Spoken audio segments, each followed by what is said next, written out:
Hey everyone, per your requests, I'm starting Sword of Coming. Chapters 501 through 510 of the previous episode. Qian Pingan arrives in the capital of Southern Garden Nation and settles in a quiet alley, where he befriends Jian Lai, a local boy, while sharing wisdom on empathy and character. His stay is marked by a mix of profound encounters and eerie supernatural threats. Qian successfully suppresses a demonic plot at the Flying Eagle Fortress, earning respect through his martial prowess and moral integrity. His journey north is filled with trials, including clashes with powerful cultivators, which push him to consolidate his fifth-tier martial arts foundation. Reaching the Sword Qi Great Wall, Qian experiences a bittersweet reunion with Ning Yao. After confessing his love, he prepares for the next stage of his cultivation, unwavering in his commitment to protecting his loved ones. A mysterious confrontation with the great demon Ding Ying and subsequent guidance from his martial mentors leave Qian profoundly changed. Following these events, he travels to the border to board a ship, finally ready to deliver a sword to Ning Yao and embark on his path toward becoming a great sword immortal. Throughout, Qian continues to grow from a cautious traveler into a steadfast warrior, embodying the principles of a true noble. If possible, you can support me via PayPal, or become a channel member to help me keep this channel running. Thank you. Now let's get back to the story of Sword of Coming audio series. The small head was resting on a windowsill and dazedly staring at the courtyard. No one else in the relay station noticed Zhong Kuei and the old Heavenly Lord's arrival, yet strangely enough, Pei Qian was still staring at the courtyard and Qian Pingan in the middle of the night. Qian Pingan turned around to look at Pei Qian before saying, "Go back to sleep." It would have been better for him to remain silent. After saying this, Pei Qian went over to grab a stool before nimbly climbing out of the window and jumping to the ground in one swift motion. "Why aren't you sleeping? Why are you running over here?" Qian Pingan asked. "I couldn't fall asleep, so I've come here to accompany you and chat with you," Pei Qian replied in an obsequious manner. Qian Pingan waved his hand and said that he needed to practice fist techniques. Thus, Pei Qian could stay here if she wanted to. Pei Qian became sleepy after watching for 15 minutes, so she told Qian Pingan she was leaving before taking a deep breath and sprinting toward the window. She leaped high up, trying to grab the windowsill with both hands. She would then kick her legs and pull herself back into her room. That would definitely look very impressive. However, things didn't go to plan, and her chin violently crashed into the windowsill instead. Qian Pingan looked over, yet he could barely bring himself to watch on. Pei Qian sat on the ground and reached up to hold her chin. She looked at Qian Pingan with tears brimming in her eyes. Qian Pingan walked over and squatted down. After gently moving her hands away and inspecting her chin, he smiled and asked, "Are you still going to act heroic and mighty?" Tears immediately streamed down the skinny little girl's tanned face. Qian Pingan had no option but to wipe the smile from his face and help her up. While doing so, he said, "I know a little girl who's around the same age as you. She's also very reckless, but she's able to tolerate pain better than you. If it were her, she would definitely be smiling at me right now. In fact, she might even comfort me and tell me not to worry." After saying this, Qian Pingan added, "However, everyone has a different personality, so there's no need for you to copy her." The two of them sat beside the stone table.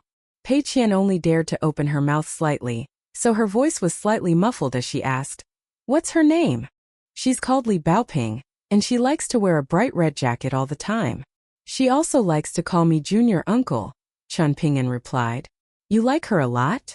Pei Qian asked in a quiet voice. Qian Pingan nodded in response. How could there be a junior uncle who didn't like Li Baoping? Pei Qian remained silent. "You watched me practice walking meditation just then, so how was it?" Qian Pingan asked. There was a baffled expression on Pei Qian's face. She wasn't faking it this time, and she was genuinely confused as to why Qian Pingan was asking such a question. Qian Pingan also became slightly confused and he asked, "You never thought about stealing this stance and emulating it? Why would I emulate you swaying back and forth as you walk?" Pei Qian retorted. She stood up with a spirited expression, baring her teeth and swinging her arms around. She then feigned drawing a sword and held two fingers together, chaotically stabbing the air around her as she randomly jumped around. Afterward, she even unleashed the bastard fist technique and showed off for a while, exclaiming, "I'm naturally going to focus on learning the most powerful techniques." Chen Ping'an didn't find this funny at all. Instead, there was a solemn expression on his face. There was Lu Feng controlling his sword with his mind in the lotus flower-blessed land. There was Chen Ping'an undergoing the process of examining the dragon. There was the deity drumming technique that had pushed Imperial Preceptor Zhongqiu back. And there were also some traces of old Demon Ding's myriad techniques. Pei Qian's movements couldn't be regarded as similar in terms of form. Someone had once said that training fist techniques the incorrect way was a surefire way to ruin one's body. Yet, what if one abandoned all fist stances while practicing fist techniques and directly developed true intent? In Chen Ping'an's memory, only a single person had managed to do this before. Sure enough, it was just as he had expected. You kept staring at Taoist priest Xiao in the morning, so what did you notice? Chen Ping'an asked. Pei Qian didn't dare to reply. You're allowed to say anything as long as you don't lie, Chen Ping'an reassured. Only then did Pei Qian look around and reply in a soft voice. I feel like that person with the surname Xiao is harboring ill intentions. He isn't a good person. Chen Ping'an followed up with another question asking, were you able to see that old Taoist priest tonight? Pei Qian nodded earnestly in response. Chen Ping'an felt slightly helpless. He was well aware that the old ancestor of Peace and Tranquility Mountain had used a paramount mystical ability to conceal his presence. If you become a powerful martial artist in the future, what will you do if you feel like someone is bullying you? Tell the truth, Chen Ping'an asked. Smash them half dead with a single punch? Pei Qian replied in a hesitant voice.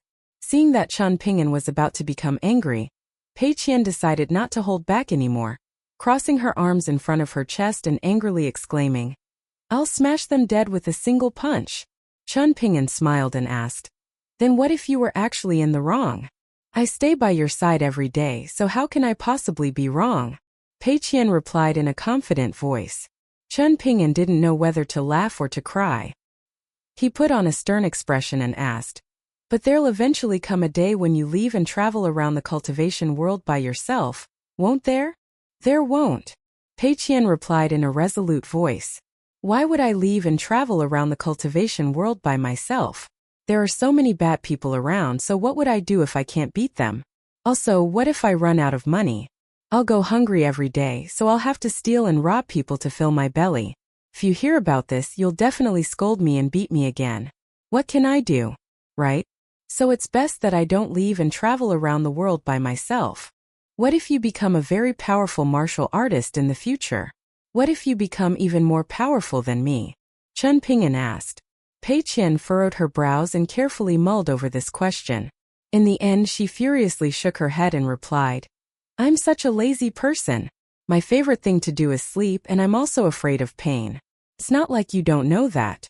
The soles of my feet were filled with blisters after walking for so long, and I cried until I couldn't even speak anymore when we popped those blisters. When you were fighting with those people in the border inn, you didn't cry even though the wounds on your arms were so bad that I could see your bones. But I can't. If I were you, I might have fainted just looking at my arms. How good would it be if there was a top martial arts technique that I could master in a single night without suffering any pain? Chen Ping'an suppressed his smile and said in an amused voice, You're also aware that you're lazy, unambitious, and cowardly? Pei Qian hung her head in dejection. Why aren't you saying anything? Chen Ping'an asked. Because my chin hurts, Pei Qian replied in an aggrieved voice. Chen Ping'an smiled and turned around, leaning against the stone table as he gazed up at the night sky. Pei Qian copied his movements, yet her short stature meant that she could only rest the back of her head against the stone table. You'll turn 11 after the new year, so you need to read more books and learn more things, Chen Ping'an said in a soft voice.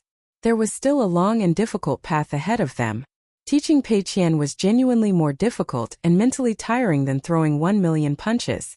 However, this was also fairly good. Chen Ping'an spoke his mind to Pei Qian in a rare display, saying, Back in my hometown, I was only a little bit older than you at that time. I had also never read any books before. Mr. Qi told me that principles and knowledge existed in the books, yet how to conduct oneself as a good person existed outside the books. In the end, Chen Ping'an murmured, I hope that everyone in the world can meet their Mr. Qi when they're young. Right now, Pei Qian was still a little girl who had selective hearing and only heard what she wanted to. For example, Qian Ping'an had said that she would turn 11 next year. In this world, only Qian Ping'an would remember something. She was 10 this year and she would turn 11 next year.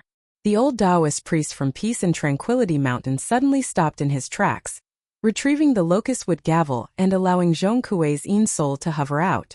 Above the sea of clouds, Zhong Kuei saw a most familiar person standing not far away. This person was his teacher, the Mountain Master of Great Subduing Academy. The Mountain Master simply looked at Zhong Kuei. "Teacher?" Zhong Kuei asked in a quiet voice. The Mountain Master was seemingly unable to accept this nightmare.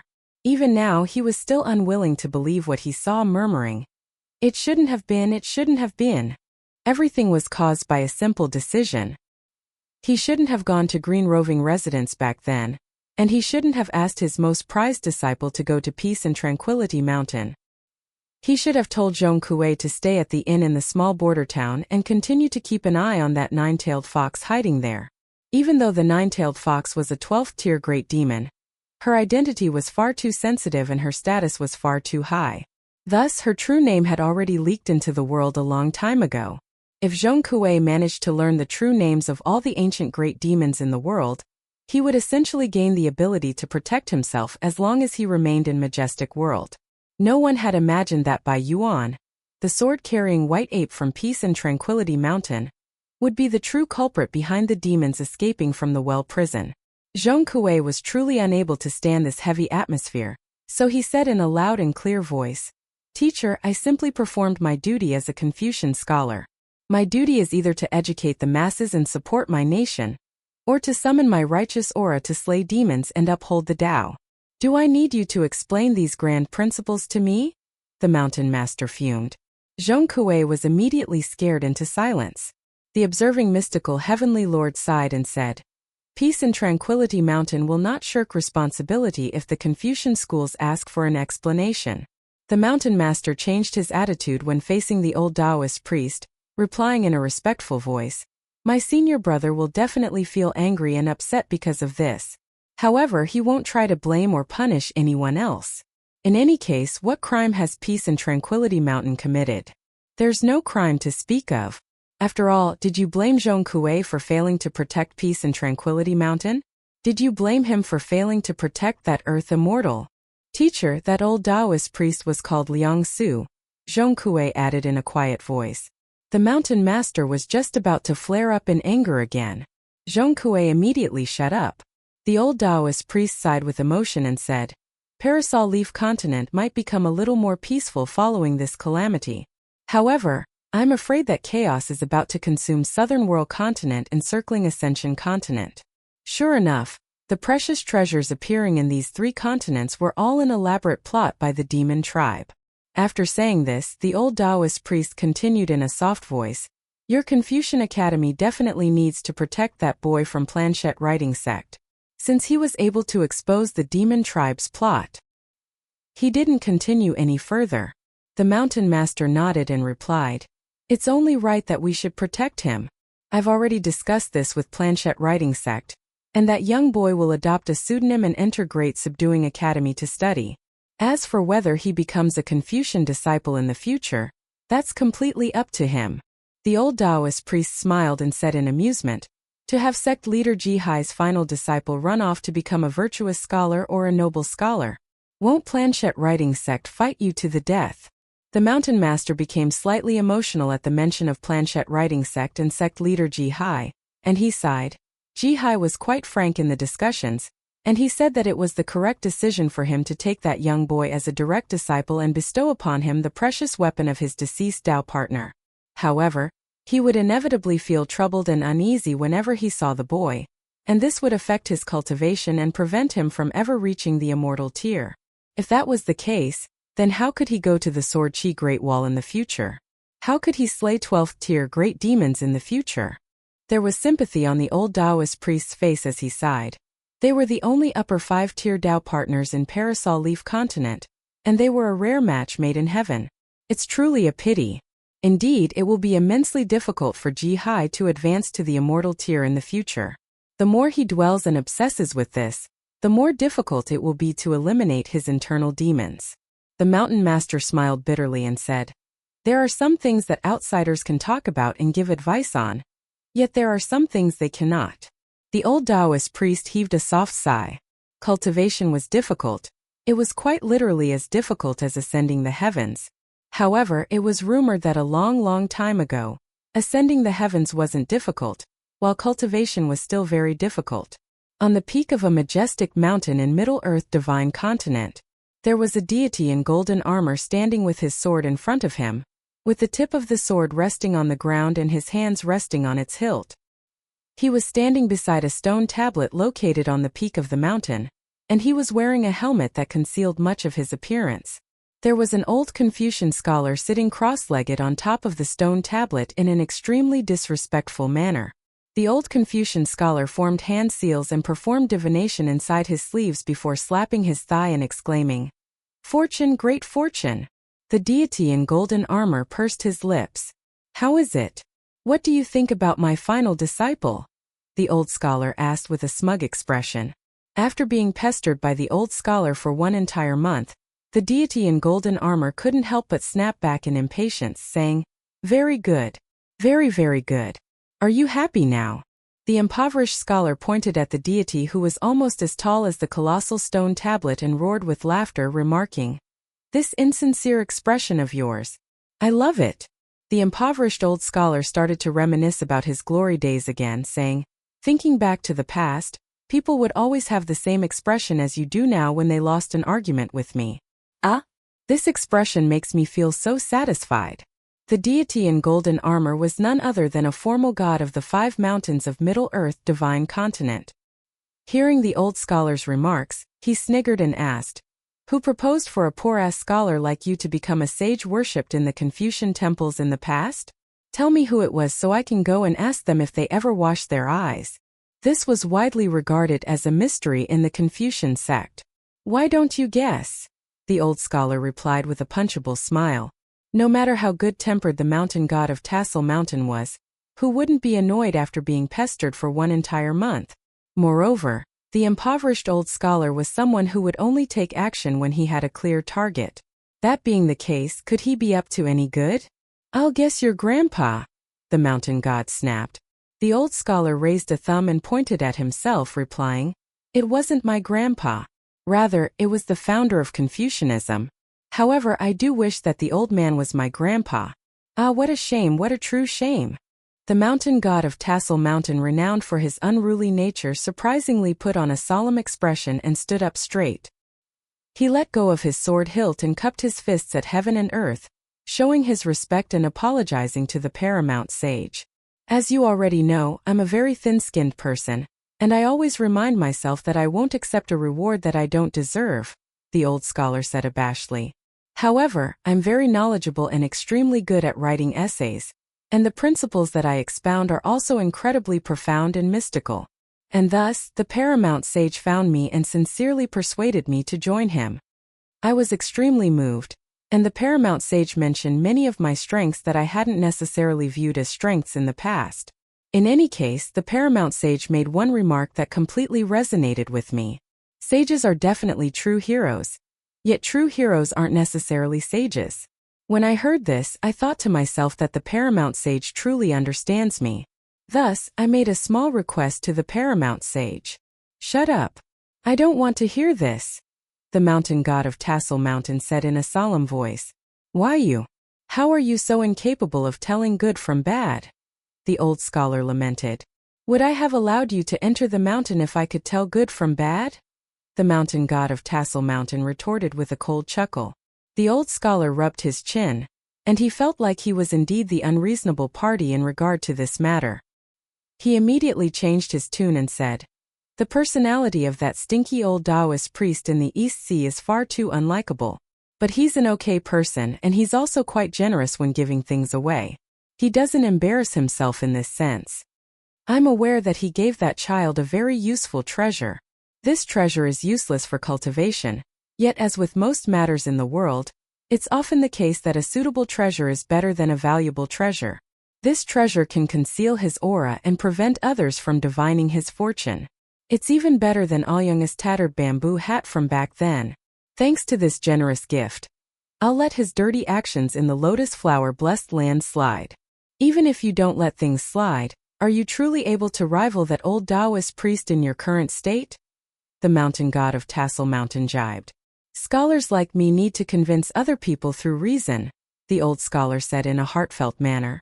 Fighting all the time can't be regarded as true strength, even if one manages to tear the heavens apart. In a rare display, the mountain god of Tassel Mountain didn't retort. The old scholar placed his hands inside his opposite sleeves. The astral winds atop Tassel Mountain were swift and vigorous, and even the talismanic patterns on the mountain god's golden armor started to ripple. However, the old scholar's sleeves and hair remained calm and unmoving.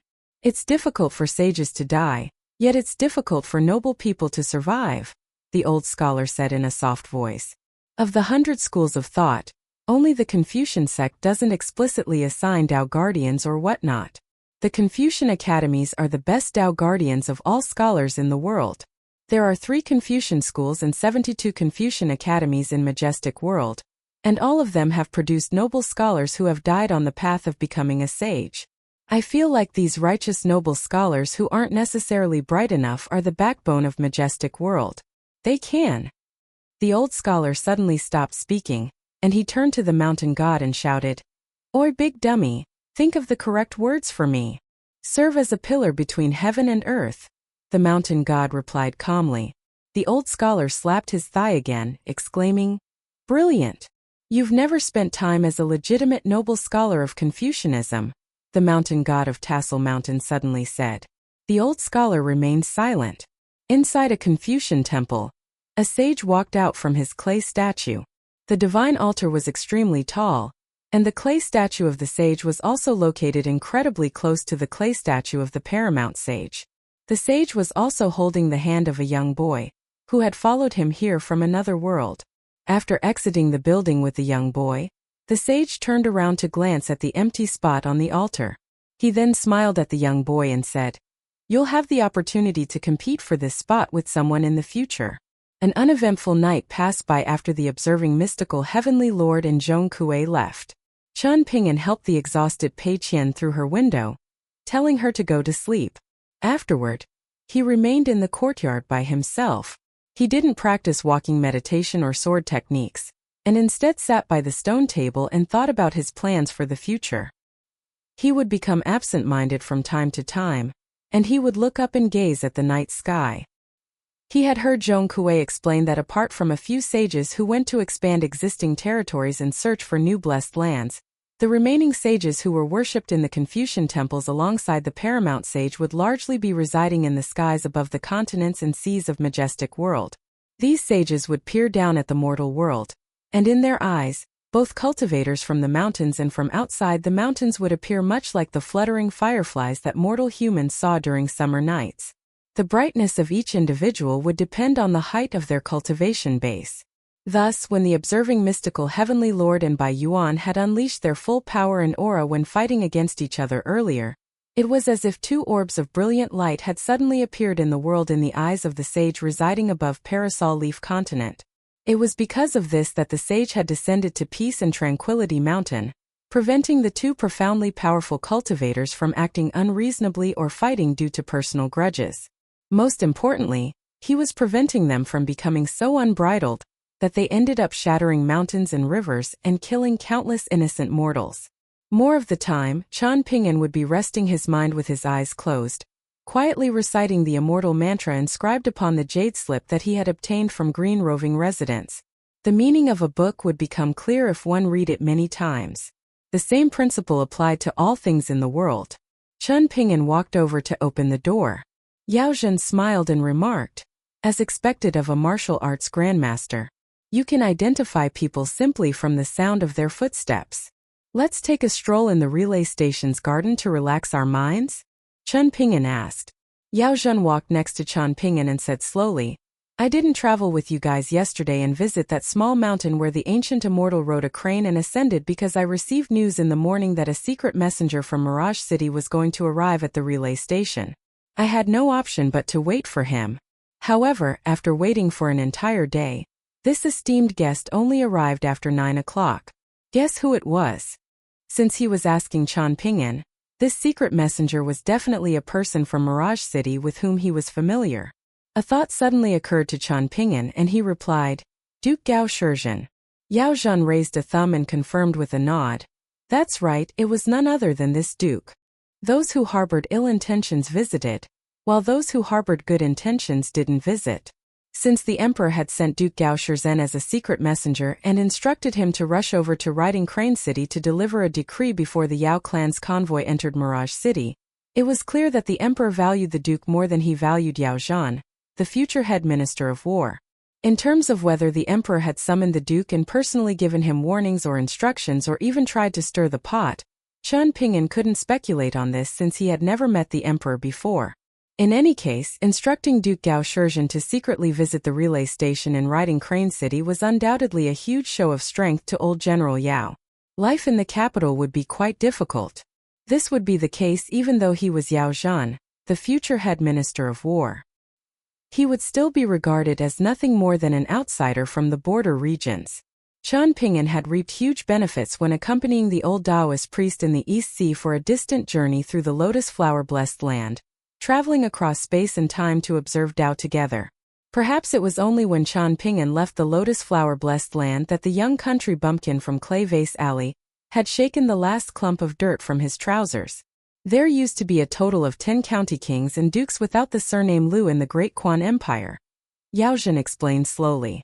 The imperial Liu clan has experienced many ups and downs during their 200-year rule, and up until today, only a single duke remains from the original group of 10 county kings and dukes. The previous duke had an extremely good reputation and was widely regarded as a fair and just person. He twice risked his position as duke to help other people, helping a group of righteous officials keep their positions and also standing up for a general from the border regions. As a result, everyone in the imperial court remembers his goodwill, regardless of whether they're scholarly officials or martial officials. The current Duke Gao Shizhen is keeping a low profile and biding his time. He doesn't like to draw attention to himself. However, he had already developed a close relationship with the current emperor when he was only a young boy. Looking back at this, it's quite clear that Duke Gao Shizhen isn't a simple person either. Moreover, it was because of this that Gao Shuyi had the ability to act so wantonly in Mirage City. Qian Ping'an suddenly interjected and said, perhaps the Duke was purposely damaging his own reputation by allowing Gao Shuyi to act wantonly and infuriate the other nobles and officials. Relying on their abilities, the previous Duke and the current Duke have managed to enjoy a myriad of benefits that other officials don't even dare to dream of. If Gao Shuyi didn't do something, then perhaps the Duke and his clan would have faced a fate not too dissimilar to what the Yao clan faced in the border region. A strange expression spread across Yao Zhan's face as he raised his thumb at Qian Ping'an again. You came from a different angle, but your argument is almost identical to what my granddaughter Yao Jinji said. Yao Zhan patted Qian Ping'an's shoulder and continued.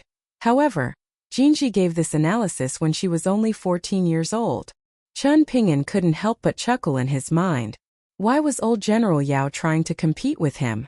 However, he still went along with the old general and replied, Miss Jinji is not only pure and elegant, but she's also knowledgeable in all kinds of different fields. I'm naturally far inferior to her. There was a beaming smile on Yao Zhan's aged face, and the gloomy clouds in his mind were instantly wiped away. In terms of what Duke Gao Shizhen had said after arriving at the relay station, Yao Zhan naturally wouldn't reveal this sensitive information as a subordinate of the Imperial Liu clan. If the Imperial Court and Duke Gao Shizhen wanted to harm his young benefactor, however, then Yao Zhan wouldn't mind fighting with his life on the line again. In any case, him sacrificing his life for Qian Ping'an was still a worthy exchange for the Yao clan. After all, the Yao clan had already weathered the storm and escaped from danger. After farewelling Gao Shizhen late last night, this was the conclusion that his granddaughter, Yao Jinji, had drawn during their conversation in the candlelit room in the relay station. When Yao Zhan entered Mirage City, tens of thousands of people would flood the streets and alleys to give him a grand welcome. With the help of officials from all levels, the renown of the Yao clan's mounted troops would also reverberate through the imperial court.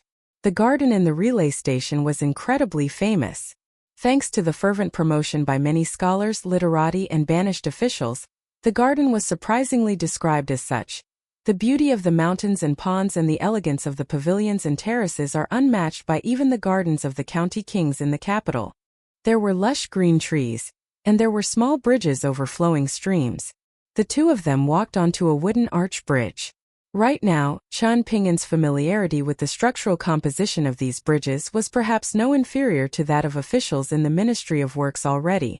Qian Ping'an's footsteps were sometimes heavy and sometimes light as he walked across the bridge, and he would occasionally extend his hand to lightly tap the railings on the sides. Yao Zhen didn't ask any questions, and he simply treated this as a hobby of the young boy. The Yao clan was going to set off the day after tomorrow. There was a banquet hosted by the governor tonight, and the prefectural overseer was going to invite old General Yao Zhan to a private meal tomorrow. Thus, they could travel around Riding Crane City for 2 more days. Qian Ping'an stayed in his courtyard to cultivate in seclusion. The speed of his martial arts cultivation was already far exceeding the expectations that he had set when leaving Stalactite Mountain. There was no need to rush and there was no way to rush. However, reconstructing his Bridge of Immortality was starting to become a matter of urgency. He had performed visualizations 2 times, once in the Lotus Flower Blessed Land and once next to Burial River. The long golden bridge had successfully projected into the world and spanned across the river already, and it was becoming increasingly stable with each subsequent time that he visualized it. This was especially the case during the second time next to Burial River, and Qian Ping'an had already felt confident that he could step onto the bridge. However, Qian Ping'an would get a headache every time he thought of the fact that he still needed to refine the immortal treasures of the 5 elements after reconstructing his Bridge of Immortality. These immortal treasures would become so-called small worlds that protected his body and Bridge of Immortality. After receiving the Jade Slip and Immortal Mantra from the water goddess of the Burial River, it was necessary for Qian Ping'an to start making preparations now. This signified that Qian Ping'an had to refine 5 bonded items. Otherwise, his Bridge of Immortality would lead to a dead end, even if he managed to reconstruct it, and the consequences would be unimaginable if spiritual energy started to flood into him like sea water once his Bridge of Immortality was complete. Of course, this was unless he abandoned his martial arts cultivation base. After refining 5 immortal treasures of the 5 elements and creating 5 lakes and immortal abodes in his acupoints, however, Qian Ping'an could start to accumulate the spiritual energy of heaven and earth. At the same time, this wouldn't be hugely detrimental to his breath of true qi traveling around his acupoints. The 2 different forces could largely avoid conflict with each other. This was a profoundly mystical state. It was as if one Qian Ping'an were relying on his fists to travel around the world, while one Qian Ping'an was refusing to meet guests in a dense mountain forest and quietly cultivating in seclusion. While practicing walking meditation, Qian Ping'an thought to himself, I definitely have to refine the water seal that Mr. Qi gave me into a bonded item. That way, the water seal will become linked to my life. Even if it's shattered like the mountain seal, it can still appear as a vague projection in my acupoints as long as I'm still alive. Even if it loses its power, it can still at least provide me with some sentimental value. I can look at it whenever I want to. Moreover, the immortal mantra that Miss Water Goddess gave me talks about refining water element immortal treasures the most. In terms of the ancient jade slip that can nurture one's physique and soul, it's most likely related to the water element as well. However, I'm still unclear about its origin and quality. I need to ask Wei Bo about it first. It's a shame that golden sweet wine doesn't correspond to one of the 5 elements. Otherwise, it satisfies the quality requirements and it's also suitable for refinement. If I refine it, then I won't need to wear it all the time. That way, nascent tier earth immortals won't be able to see through me straight away. Ah, what a shame. Regarding the golden scholarly core of city god Shen, one from Colorful Garment Nation, a thought occurred to me when I was explaining the theory of sequential order in Green Roving Residence, and it appears like I can refine the scholarly core as an immortal treasure corresponding to the metal element. In any case, studying and reading books is fundamentally the same as practicing fist techniques and sword techniques. All of these are lifelong projects. As for the earth element, the old Taoist priest asked that young Taoist priest to tell me about the 5-colored soil from the 5 mountains of the Great Li Empire. War is raging now that the armored cavalry of the Great Li Empire has marched south, so perhaps the Imperial Song clan will truly be able to conquer at least half of Eastern Treasured Vile Continent? If that's the case, Then the 5-colored soil from the 5 mountains of the Great Li Empire will indeed become very valuable. By the looks of it, I need to trouble Wei Bo with answering this question as well the next time I return to Dragon Spring Prefecture. After all, he's already the formal god of the northern mountain. Dressed in white robes, Qian Ping'an lost his sense of self as he practiced fist techniques, with his movements especially smooth and flowing like water. He was no longer an apprentice in the dragon kills. He was no longer stubborn and rigid like characters written in regular script. Rather, he was already carefree and graceful like semi-cursive script. 1. The essence of his development was being able to endure pain and grab fated opportunities with both hands. The 4 martial artists from the picture scrolls were each strange in their own way. Wei Xian had recently taken a liking to eating snacks. There were 2 small pouches hanging by his waist, one on each side. And these pouches were filled with all kinds of snacks from the various food stalls. Lu Baixiang liked everything that appeared elegant, and he was now fond of holding a few go pieces in his hands. He would massage them in his palms while he strolled around, causing the go pieces to release a faint squeaking sound. Julien didn't like to be restrained. For example, he felt like it was very troublesome to wear socks if he was already wearing boots. He bought himself a pair of straw sandals from somewhere in Riding Crane City, and he also changed into light yellow coarse clothes. In addition to this, Julien would also purchase a few fantasy novels about demons and gods, and a few romance novels about breathtaking beauties no matter which city or town they traveled to. He would retrieve these books and start to read whenever he had free time. Apart from comprehending sword techniques every day, Sui Yubian didn't seem to have any other hobbies. This was very strange in and of itself. Qian Ping'an returned to his room after he finished practicing his fist techniques. Julien was enjoying the warm sunshine of early winter in the courtyard, and he was reading an especially juicy romance story as he sat there. Yao Xianji came over to visit, and he asked Wei Xian for guidance regarding fist techniques. Lu Baixiang was playing a game of Go with Yao Jinji, who had also come over to visit. Sui Yubian's aura had transformed slightly after her visit to the small mountain in the center of the provincial city. She started to cultivate in seclusion again, with her sword resting horizontally across her knees. She would frequently push her sword an inch out of its scabbard before pushing it back in, repeating this action again and again. Pei Qian wasn't someone to settle down and remain quiet for too long. She became bored after watching the game of Go between Lu Baixiang and Yao Jinji for a while, so she returned to her room to grab her hiking pole, using it to unleash her signature wild staff technique next to Wei Xian and Yao Xianji. Wei Xian instructed Yao Xianji to practice a certain fist stance first, and he was speechless for a long while after observing Pei Qian's performance. Pei Qian's movements were chaotic and unstructured, and she would occasionally hit herself by accident. This was truly a domineering technique that risked severe injuries to defeat the opponent. Yao Xianji, who was practicing standing meditation, rolled his eyes when he saw this. However, Wei Xian surprisingly didn't seem to find the tan little girl's antics childish. Pei Qian was huffing and puffing in exhaustion as she bent down and rested her hands on her hiking pole. "Old man Wei, how is my martial arts talent? Am I a 1 in 10,000 talent?" she asked. "Can I become a peerless grandmaster like my dad tomorrow? Actually, let's make that next year. Can I rival 10 of you with a single hand?" Wei Xian sidestepped the question, replying, "There's a saying in the cultivation world. The sword takes a year, the saber takes a month, and the spear takes forever. I have 2 suggestions for you if you genuinely want to make rapid progress with your staff technique. First, use your staff to strike like a dragon in the rapeseed fields. If you persist, you'll eventually develop a peerless aura. Second, go and poke a hornet's nest. You'll develop another type of fearless aura when facing life-threatening danger." Looking at Wei Xian's sincere expression as he spoke, Pei Qian thought about this for a moment before asking in slight doubt, "You're not lying to me? You can run along if you don't believe me," Wei Xian replied with indifference. Lu Baixiang, whose back was facing Pei Qian and Wei Xian, smiled faintly when he heard this. The hunchback Julien was sitting in the courtyard and reading as always, and he had just licked his finger and flipped to the next page. However, the romantic lovemaking described on the previous page was far too juicy and stirring, so he couldn't help but flip back to that page to enjoy the steamy action again. Pei Qian suddenly shook her head and sighed, an expression of sympathy in her eyes as she remarked, Old man Wei, couldn't you tell? I wasn't practicing staff techniques at all. Rather, I was practicing sword techniques. Wei Xian feigned an expression of realization. However, it was clear that he was being insincere.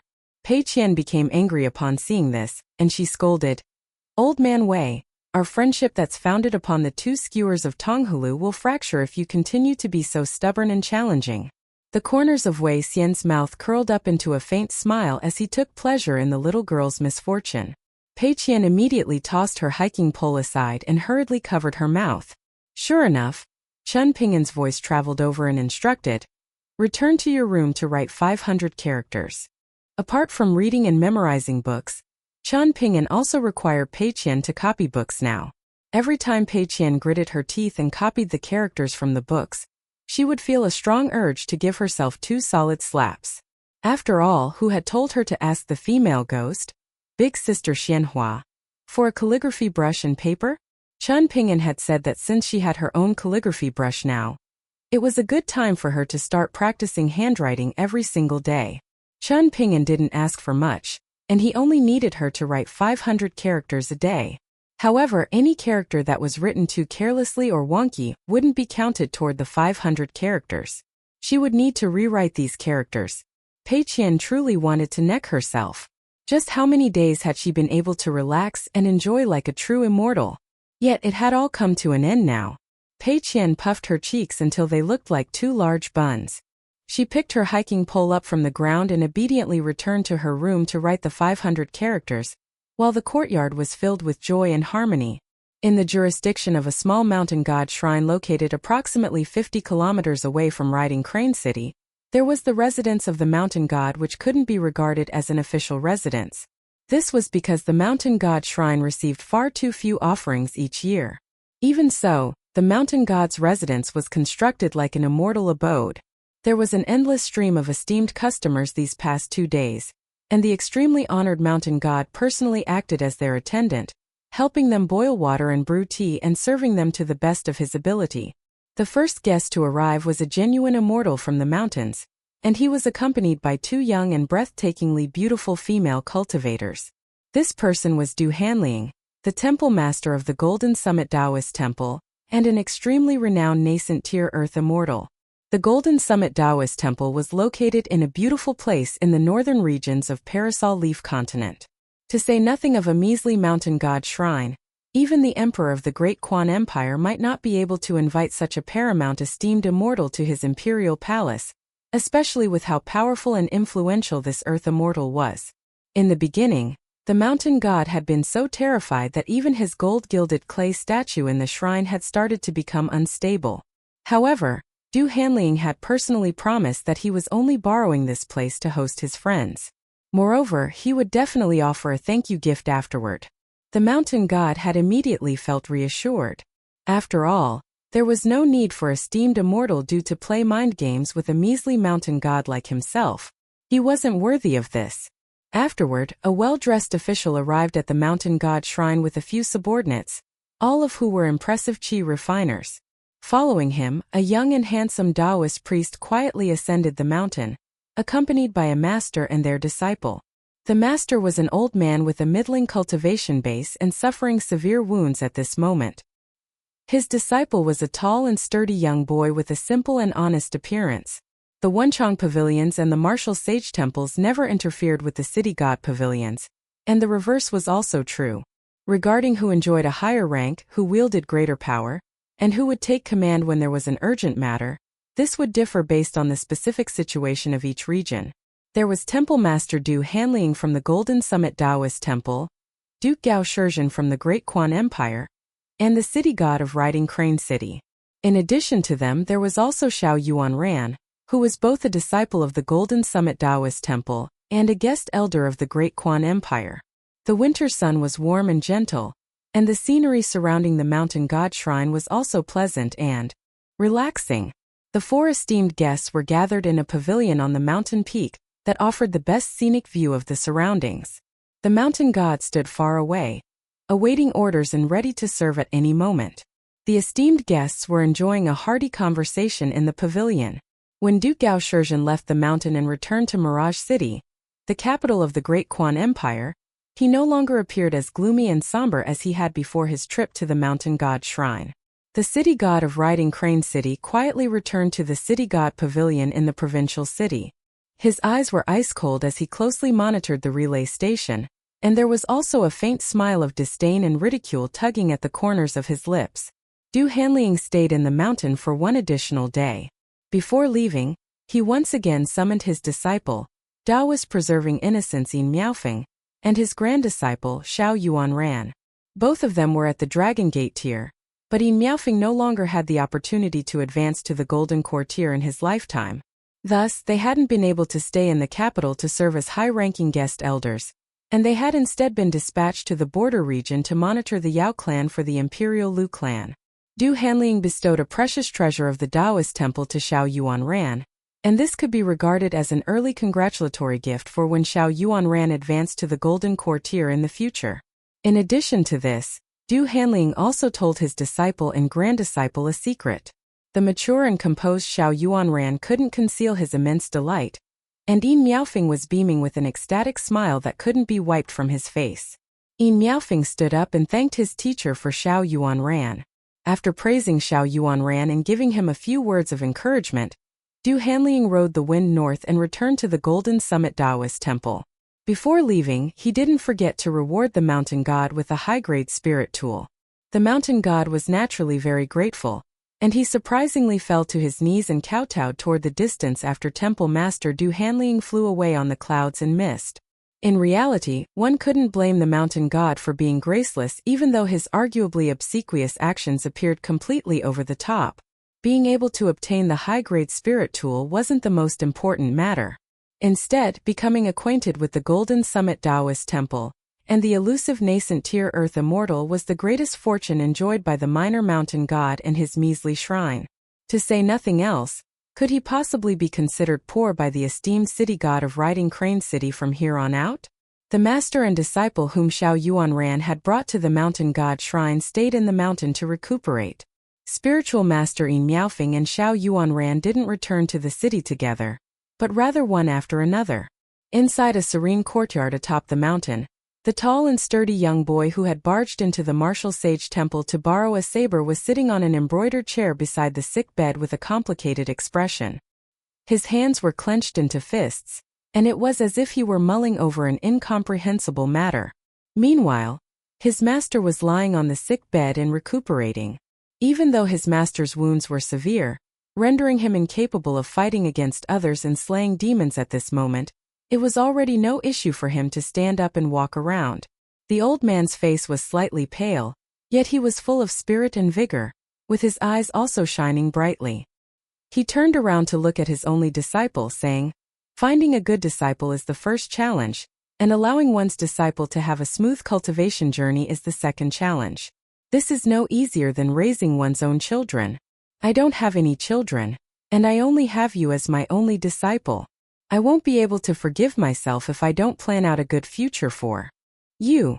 The old man smiled and continued, "I already explained the reasons and process to you just then, so don't ask any questions about why I'm acquainted with the Golden Summit Taoist Temple, and why you coincidentally came across young spiritual master Xiao this time. From today onward, you should focus your full attention on cultivation. Old Immortal Du personally shattered your cultivation barrier for you, allowing you to advance to the middle 5 tiers. You need to remember his kindness. To put things bluntly, just how large and powerful is the Golden Summit Taoist Temple?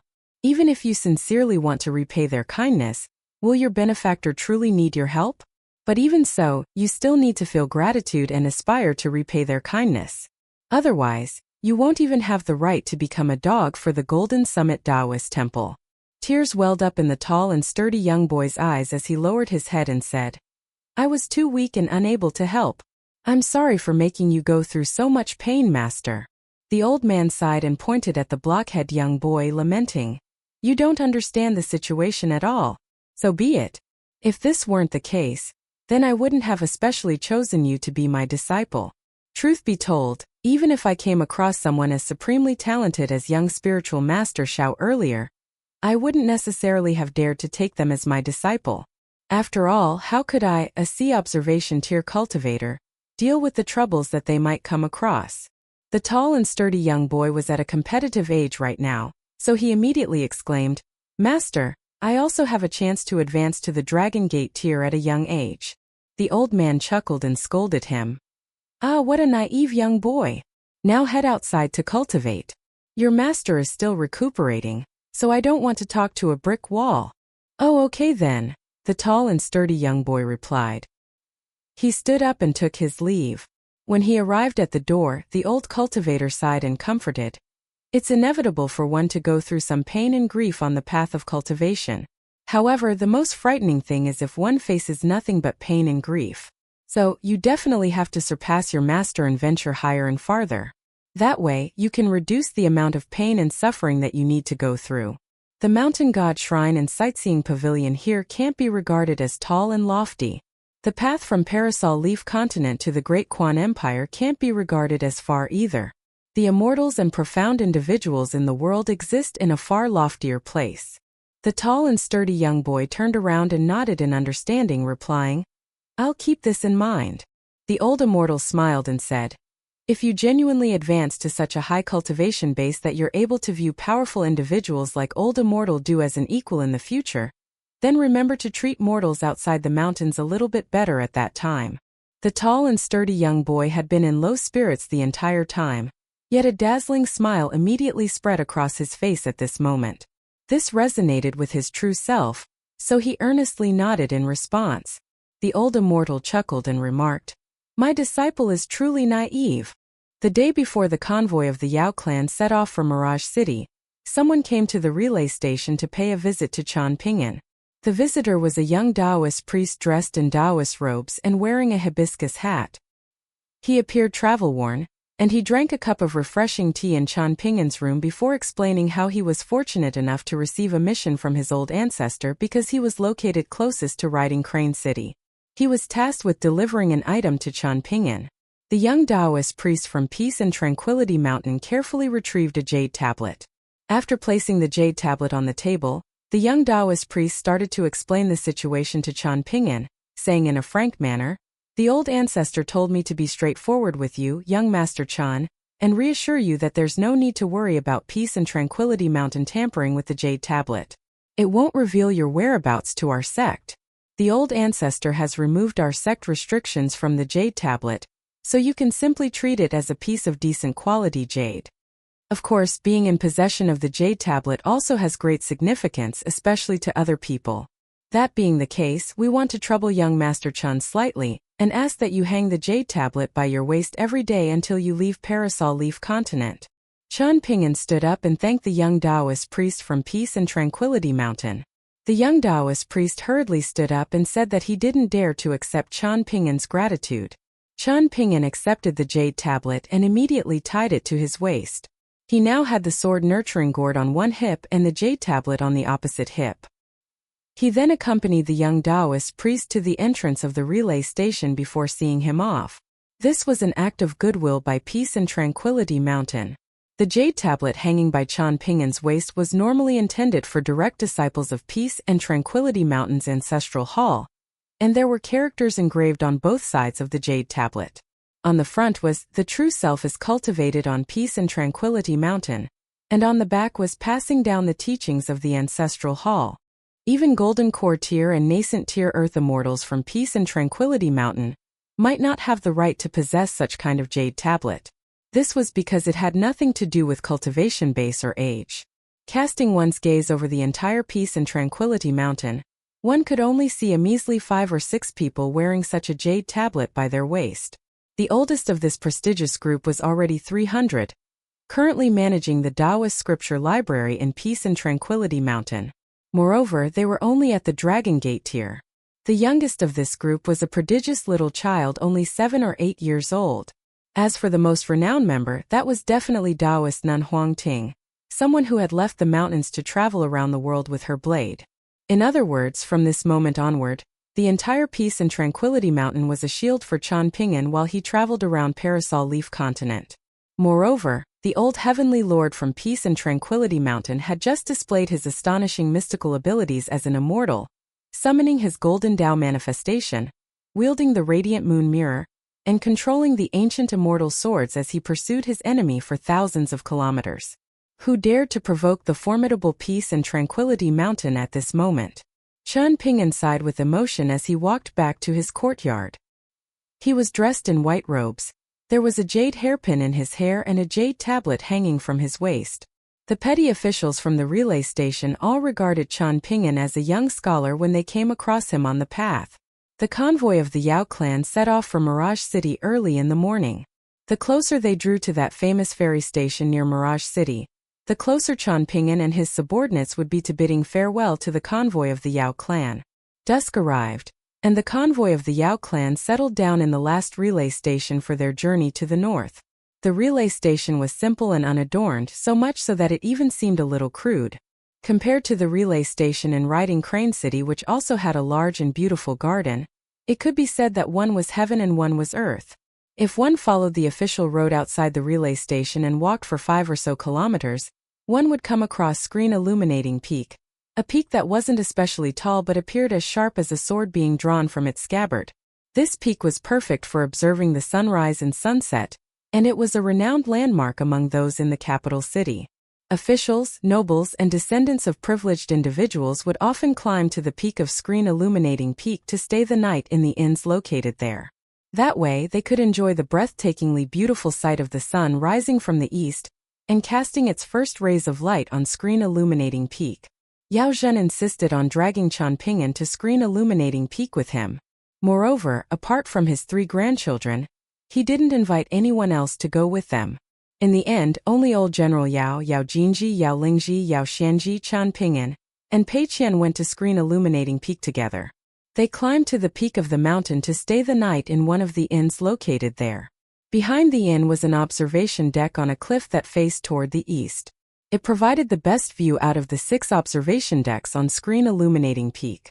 The 6 of them ordered some wine and snacks from the inn, placing them on the table as they sat down to enjoy the radiant moon. They would gaze upon the beautiful moon tonight before enjoying the breathtaking sunrise tomorrow. Yao Xianji accompanied Pei Qian, who was messing around with her hiking pole, and the 2 of them were busy sparring with each other on the observation deck. Meanwhile, Yao Lingji walked to the railing surrounding the observation deck on the cliff by herself, gazing into the distant south with a seemingly melancholic expression. Old General Yao confidently claimed that he would pull an all-nighter and watch the sun rise. However, after drinking 2 pots of wine, he failed to get Qian Ping'an drunk and instead became drunk himself. Yao Jinji and Yao Lingji had no option but to help their grandpa back to his room in the inn. Pei Qian and Yao Xianji were still brimming with energy and vigor, so they could definitely stay awake until sunrise tomorrow morning. Qian Ping'an sat at the table by himself and picked up the hiking pole that Pei Qian had tossed aside, twirling it around and drawing circles on the dirt ground beside him in boredom. There was a small circle, a bigger circle, an even bigger circle, and yet an even bigger circle. Layer after layer, each subsequent circle contained the previous circles. Qian Ping'an was completely immersed in this process. Yao Jinji had already returned and walked over to stand behind Qian Ping'an, and after observing this for a long time she asked, "Why did you stop?" Qian Ping'an rested the hiking pole against the stone table and chuckled. "This is the limit of what I can draw." Yao Jinji sat down and poured herself a cup of wine. After entering the inn, she had removed her veiled hat, allowing Qian Ping'an to see the frown on her face when she drank. By the looks of it, Yao Jinji found it very difficult to drink wine. After taking a sip, she stole a glance at the ground before remarking, "It is indeed very difficult to continue. I surmise that even noble scholars won't be able to draw any additional circles." Qian Ping'an shook his head and didn't say anything. He simply looked toward the railing where Yao Xianji and Pei Qian were acting furtively, as if they were discussing some secret topic. Yao Jinji smiled and asked, "You're not going to ask me whether I genuinely understand what you drew, or whether I'm just pretending to understand?" "Miss Yao, I believe you understand," Qian Ping'an replied in a soft voice. Yao Jinji hesitated for a moment before pouring herself another cup of wine. She downed the wine in a single gulp, causing her face to flush red and further highlighting her beauty.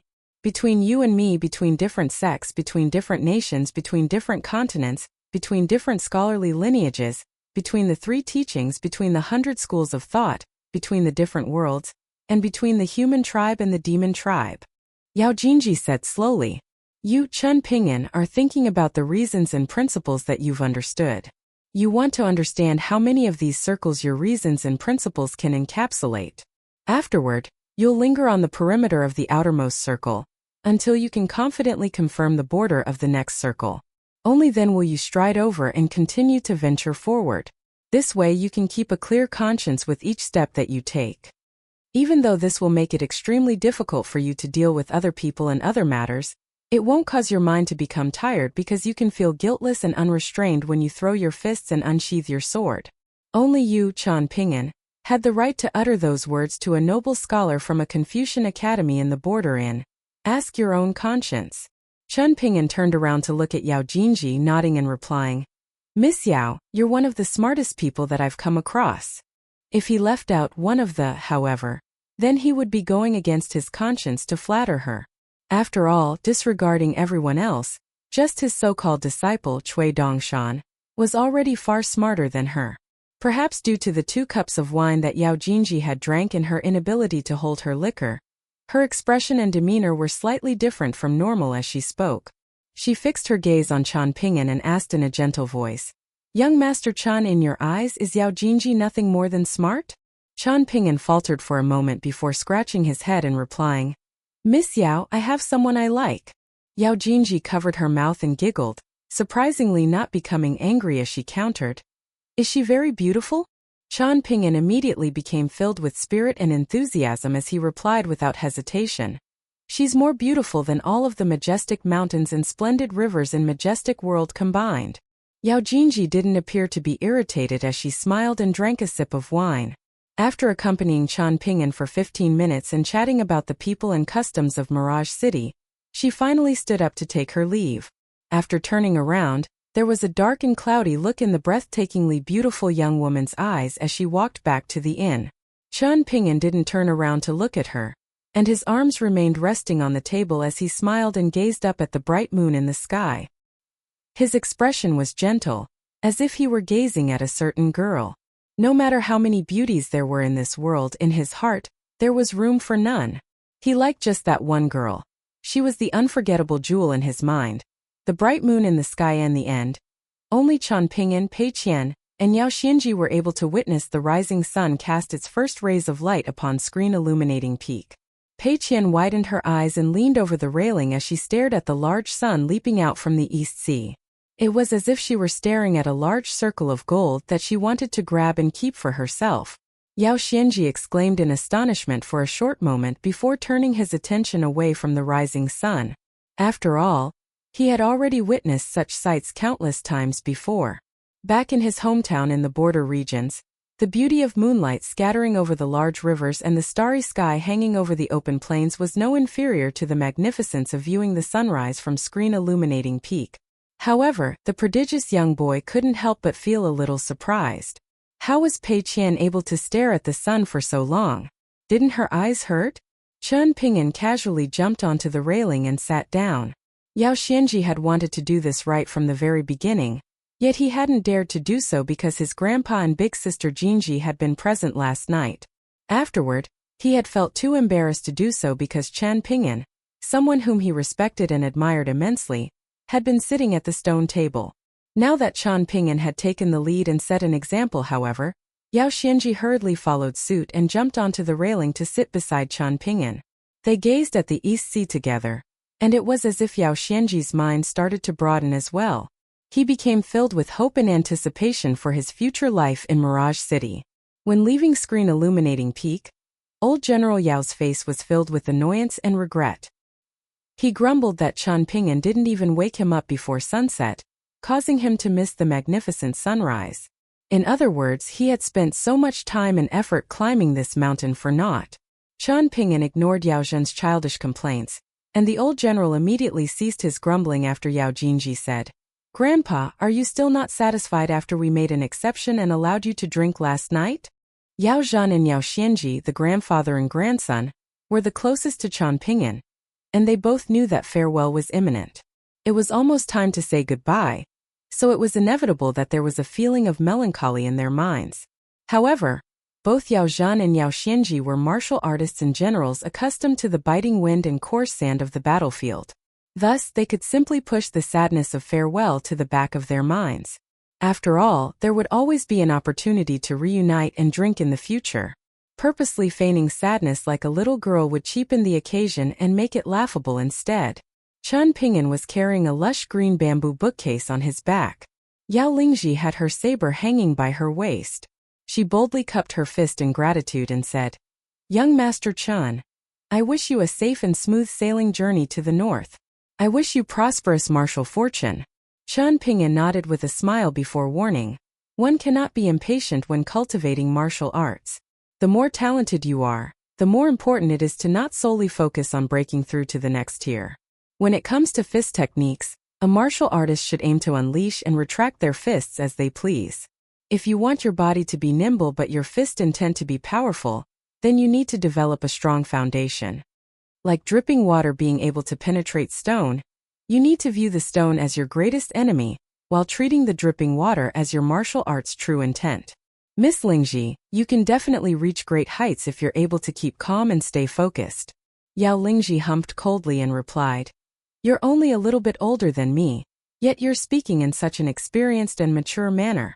However, as the young girl turned around and walked away, there was a faint smile tugging at the corners of her lips. Yao Zhan didn't say too much, and simply told Chen Ping'an to take care. The old general had carefully put away the bamboo brush holder inscribed with the sagely essay. He planned to treasure the bamboo brush holder as if it were a family heirloom. Yao Xianji had shamelessly asked Chen Ping'an for a calligraphy work last night, and he treated it as if it were the most valuable treasure in the entire world. Yao Xianji also didn't say a lot today, and simply said that he wished for Chen Ping'an to visit Mirage City in the future. To everyone's surprise, Yao Jinji asked to accompany Chen Ping'an for a while, as he walked to Peach Leaf Jetty. Yao Xianji whistled in amusement, yet Yao Lingji immediately elbowed him in the waist, causing him to bare his teeth in pain. Yao Jinji had keen observation skills, and she noticed that the jade tablet hanging by Chen Ping'an's waist was slightly different from before. Chen Ping'an had flipped it around today. Between riding Crane City and Peach Leaf Jetty, Chen Ping'an had worn the jade tablet such that it always displayed the characters, passing down the teachings of the ancestral hall. Today, however, the seal script characters, "The true self is cultivated on Peace and Tranquility Mountain," were displayed.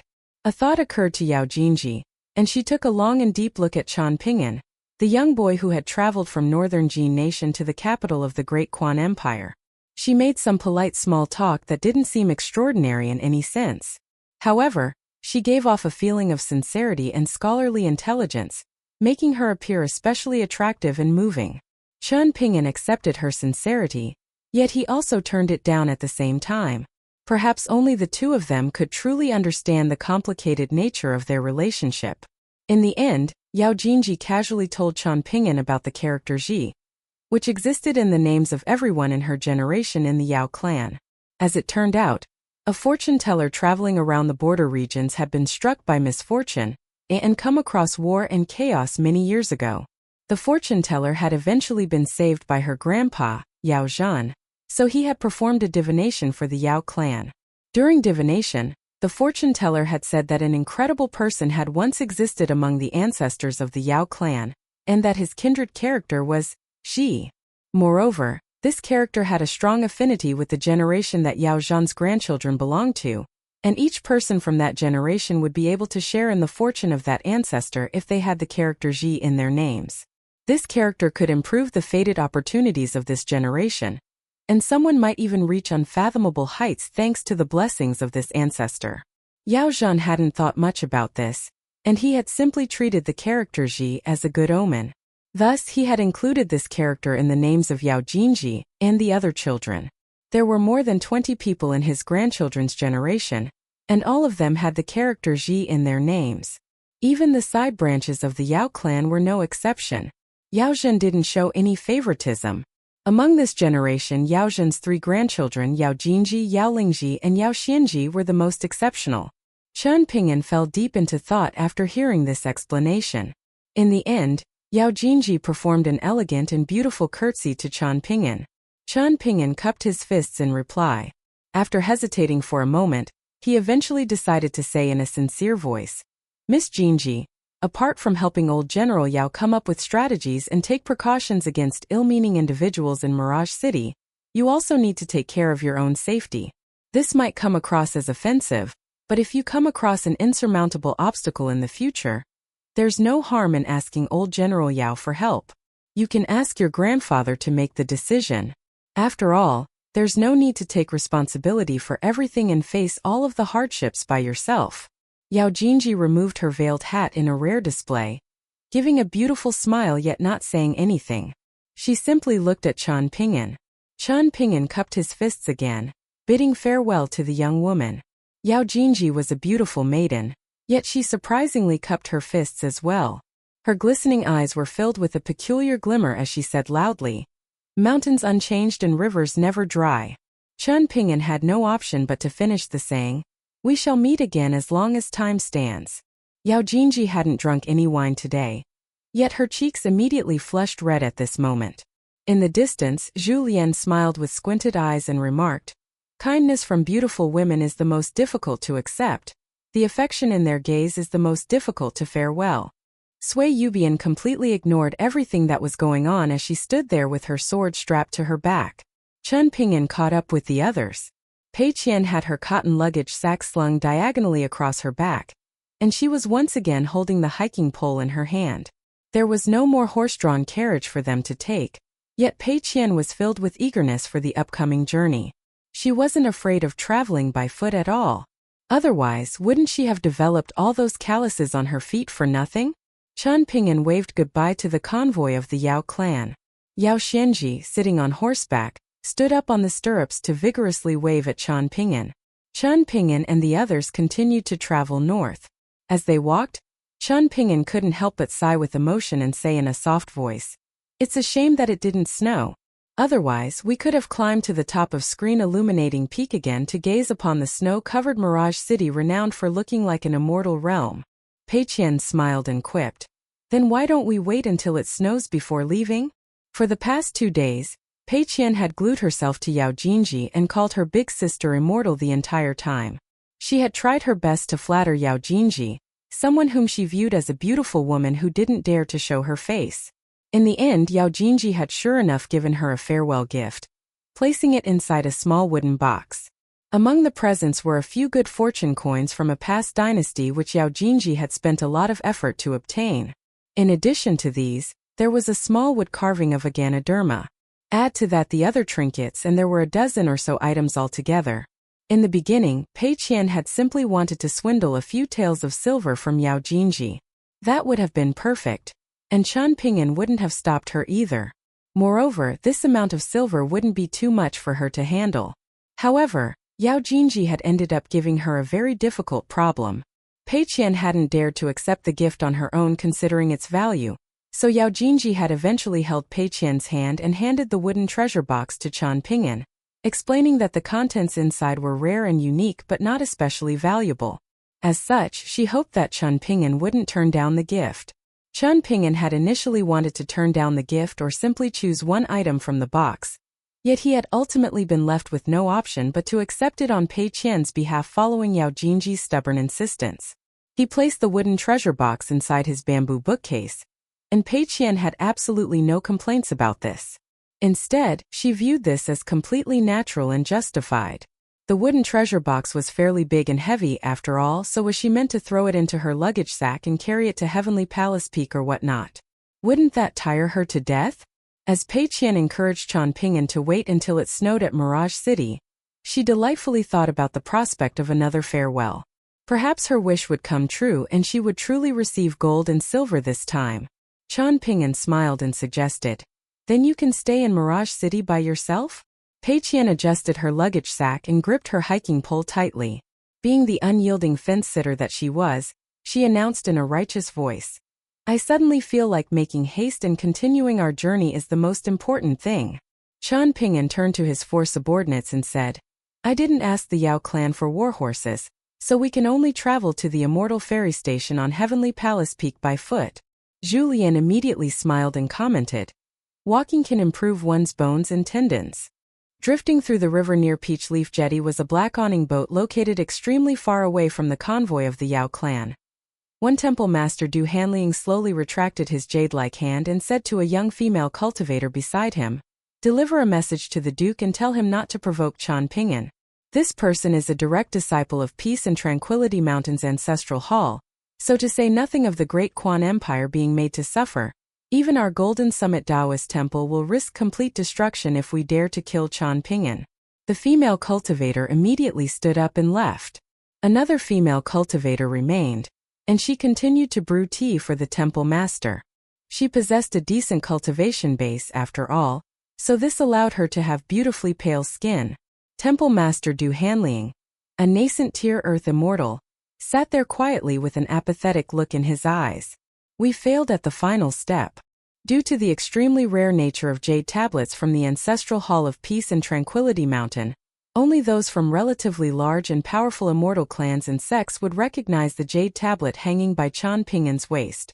Of course, most ordinary earth immortals at the golden core tier or nascent tier would definitely have some knowledge about these jade tablets from Peace and Tranquility Mountain's ancestral hall as well. After all, Taoist nun Huang Ting had brought a world of pain to quite some forces many years ago.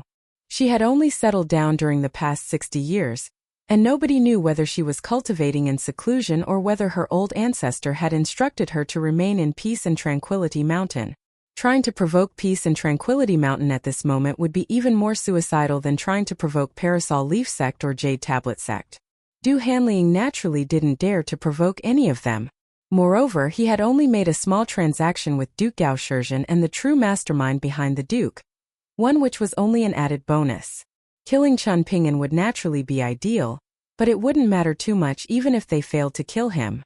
This wouldn't affect the grand plans of the Golden Summit Taoist Temple. However, it was entirely possible that Duke Gao Shizhen was jumping up and down and cursing right now. In any case, did this matter to Temple Master Du Hanliang and the Golden Summit Taoist Temple? Mortal matters were trifling, so how much more important could the matters of emperors and officials be? Du Hanliang sat there and pondered for a moment. The situation was chaotic, and some pawns of the Golden Summit Taoist Temple had already assumed their positions and taken root. That being the case, he should also attempt to take another step forward and upward. Otherwise, his current cultivation base was still far from enough. As for whether Gao Shizhen would truly lose his mind and frenziedly hunt that young boy, this had absolutely nothing to do with the Golden Summit Taoist Temple, which had already removed itself from the situation. "Temple Master, should I secretly warn Chan Ping'an?" the young female cultivator asked.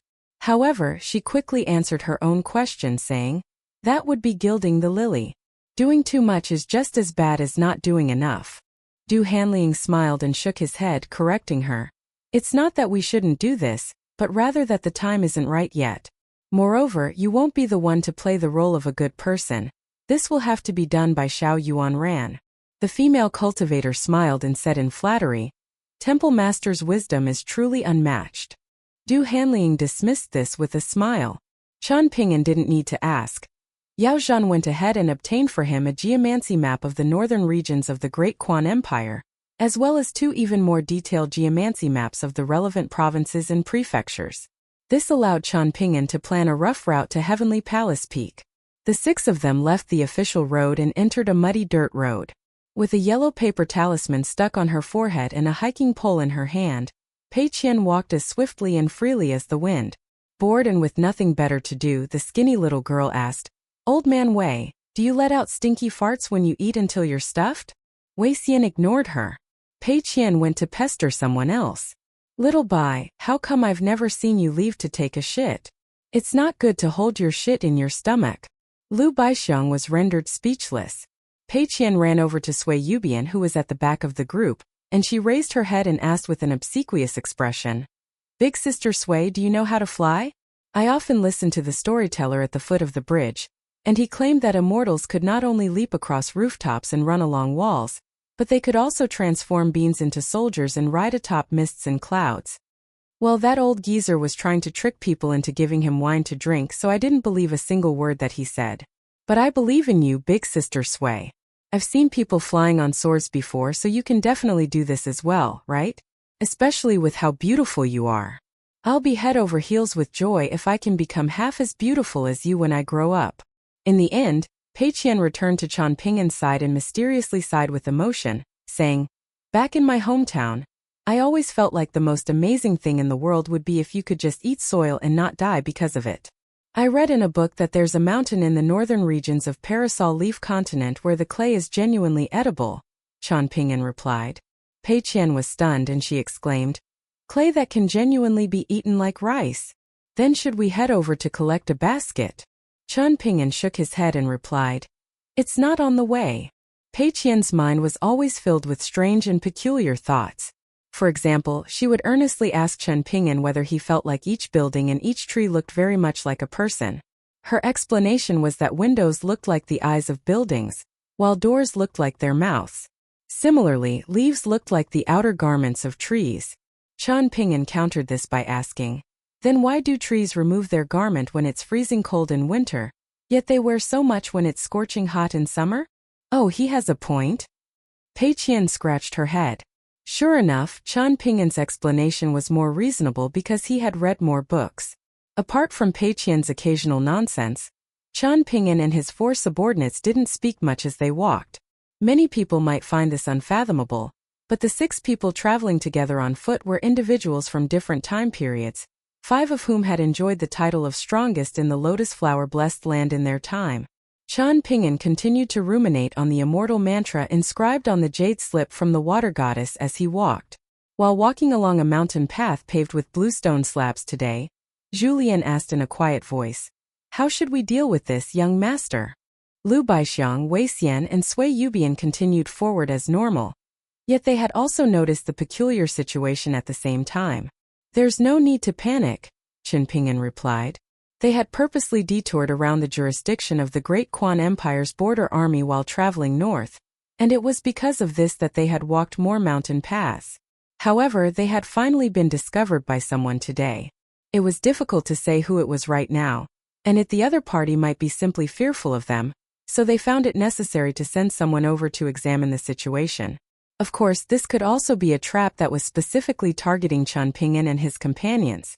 There was a light drizzle during dusk, making the mountain path especially difficult to navigate. While walking through a desolate and sparsely populated area, they came across a rundown temple that had clearly been abandoned for many years. Pei Qian was ecstatic that they had finally come across some shelter, where they could seek refuge from the wind and rain. Her boots and pants were caked in mud, and each time she lifted a foot, it felt like an iron weight. Even though she was carrying the oil paper umbrella, the lashing wind and rain still caused her hair to stick to her forehead. It was incredibly uncomfortable. Qian Ping'an told Pei Qian to stop, and he retrieved a Yang Energy Illumination talisman and pinched it between his fingers before walking into the empty and run-down temple by himself. The talisman didn't self-combust, and only then did Qian Ping'an tell Pei Qian and the others to enter. There was a common saying that it was safer to sleep in graveyards than it was to enter run-down temples. 1. There was good reason behind this saying, in that murderous robbers and bandits would often treat rundown temples as their bases. In addition to this, abandoned temples would attract wandering ghosts and entities more easily after the godly statues lost their divine aura. These ghosts and entities would linger around the area, causing the rundown temples to become ghostly wastelands that harbored all kinds of filth. This would naturally bring harm to those who entered to seek shelter. While traveling with Zhang Shanfeng and Su Yuanxia in Eastern Treasured Vile Continent, Qian Ping'an had once come across a young fox spirit in a rundown temple that turned out to be quite nice. However, kind-hearted fox spirits and demons were the minority. The large majority of ghosts, spirits, and demons would be ferocious beings who detested yang energy and relished human flesh. The divine altar in the rundown temple had already collapsed, and the clay statues of the deities were also nowhere to be seen. There were countless cobwebs of all sizes on the beams and pillars. Julian collected some dry branches, but there weren't enough of them to start a campfire. As a result, they had no option but to venture outside to cut down and collect some branches that were soaking wet from the rain. It took them a long time to get a fire going. After entering the rundown temple, Pei Qian immediately made up another excuse to obtain a talisman from Qian Ping'an so that she could slap it on her forehead. She claimed that she was a scaredy cat, so she needed to borrow a talisman to ward off evil. Nowadays, she could only borrow a talisman and stick it on her forehead to show off after she finished copying 500 characters from the sagely essays. Qian Ping'an told her to use a small branch to write the 500 characters on the ground. Upon hearing this, Pei Qian put on a sulky expression and said that she wouldn't stick a talisman on her forehead today. She was far too tired, so she asked whether she could write the characters next time. Looking at the pitiful little girl drenched and muddy, Qian Ping'an nodded and let her off the hook today. Pei Qian was extremely relieved, and she shuffled closer to Qian Ping'an and asked whether she could take a glance at the wooden treasure box that Yao Jinji had given her. This was Pei Qian's belonging to begin with, and it had simply been placed inside Qian Ping'an's bamboo bookcase for safekeeping. Qian Ping'an told Pei Qian to grab it from the bamboo bookcase herself. Pei Qian carefully retrieved the exquisitely crafted wooden treasure box and sat down beside Qian Ping'an. However, she purposely sat with her back facing Wei Xian and the others, not allowing them to take so much as a single glance at her treasures. It would most likely be very difficult to correct her stingy nature. In any case, Qian Ping'an seemingly made no explicit attempt to discipline Pei Qian in this regard. Zhu Lian had toyed with Pei Qian before, grabbing her hiking pole and hiding it away. Pei Qian never allowed anyone to touch her hiking pole, so she had almost challenged Zhu Lian to a duel to the death. The treasure box was divided up into 9 sections of different sizes. Apart from the ancient copper coins from a previous empire and the small and exquisite wooden carving of a Ganoderma, there was also a Taoist badge that had become smooth and shiny due to old age. A Taoist enforcer was engraved on the badge, and he had a crimson face adorned with a large beard. He was dressed in a red robe and suited in golden armor, and also had a third eye on his glabella, making him appear especially mighty and dynamic. The Taoist badge was very small, most likely something that someone had obtained from a Taoist temple and brought back home for the younger generation, hoping that it could ward off evil and protect them from harm. The remaining items were feminine and refined adornments for ladies. Pei Qian raised her head slightly and asked Qian Ping'an, "Which item in here is the most valuable?" Qian Ping'an leaned back slightly and took a glance at the items inside the wooden treasure box, replying, "The wooden Ganoderma and the Taoist enforcer badge are both fairly decent spirit tools. Qi refiners at the lower 5 tiers can count themselves very fortunate if they're able to possess a single such treasure." Pei Qian's eyes lit up and she asked, "Then how many taels of silver are they worth?" Qian Ping'an flicked her on the forehead and replied, "Miss Yao gave you these presents out of goodwill, so why are you always asking about how much they're worth?" Pei Qian shrank back and carefully responded, "If I were by myself, Big Sister Jinji definitely wouldn't have given me so many treasures." Qian Ping'an smiled and asked, "Oh, you can even tell something? How did you figure it out?" Pei Qian pointed at her eyes and replied with a smile, "I obviously used my eyes." Qian Ping'an raised his hand again, causing Pei Qian to hurriedly cover her head in fright. The wooden treasure box on her knees wobbled and almost fell to the ground. Qian Ping'an grabbed the treasure box, and he didn't reach over to flick her forehead again.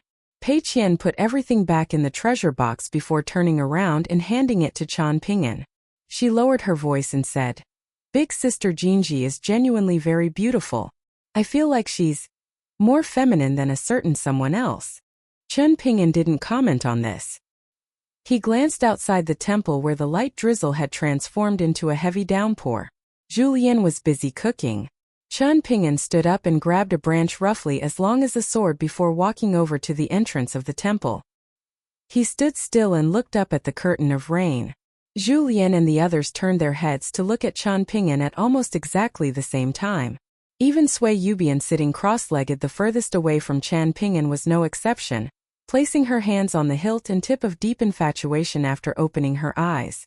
Only Qian Ping'an remained unmoving as he stood there, holding a branch as if he were holding a sword. As time went on, Sui Yubian closed her eyes again, and Zhu Lian continued to fan the flames and cook rice. Wei Xian wandered around the rundown temple, squatting down in front of the walls with a shard of painted clay in his hand. This had most likely come from one of the shattered clay statues in the temple. Lu Baixiang was reading a Go manual that Yao Jinji had given him, which apparently contained the so-called 10 games in the iridescent clouds, between the city lord of White Emperor City and Imperial Preceptor Cui Chan from the Great Li Empire. Lu Baixiang was extremely fond of this Go manual, and he would take it out to read whenever he had free time. Reading it often would definitely be beneficial. While waiting for the rice to cook, Zhu Lian retrieved the low-quality print of a juicy romance novel. Pei Qian mustered her courage and shuffled over, hoping to catch a glimpse of what Zhu Lian was reading. However, Zhu Lian immediately pushed her small head aside. Pei Qian stole a glance at the Go manual in Lu Baixiang's hands. She couldn't understand it and she wasn't interested in it either.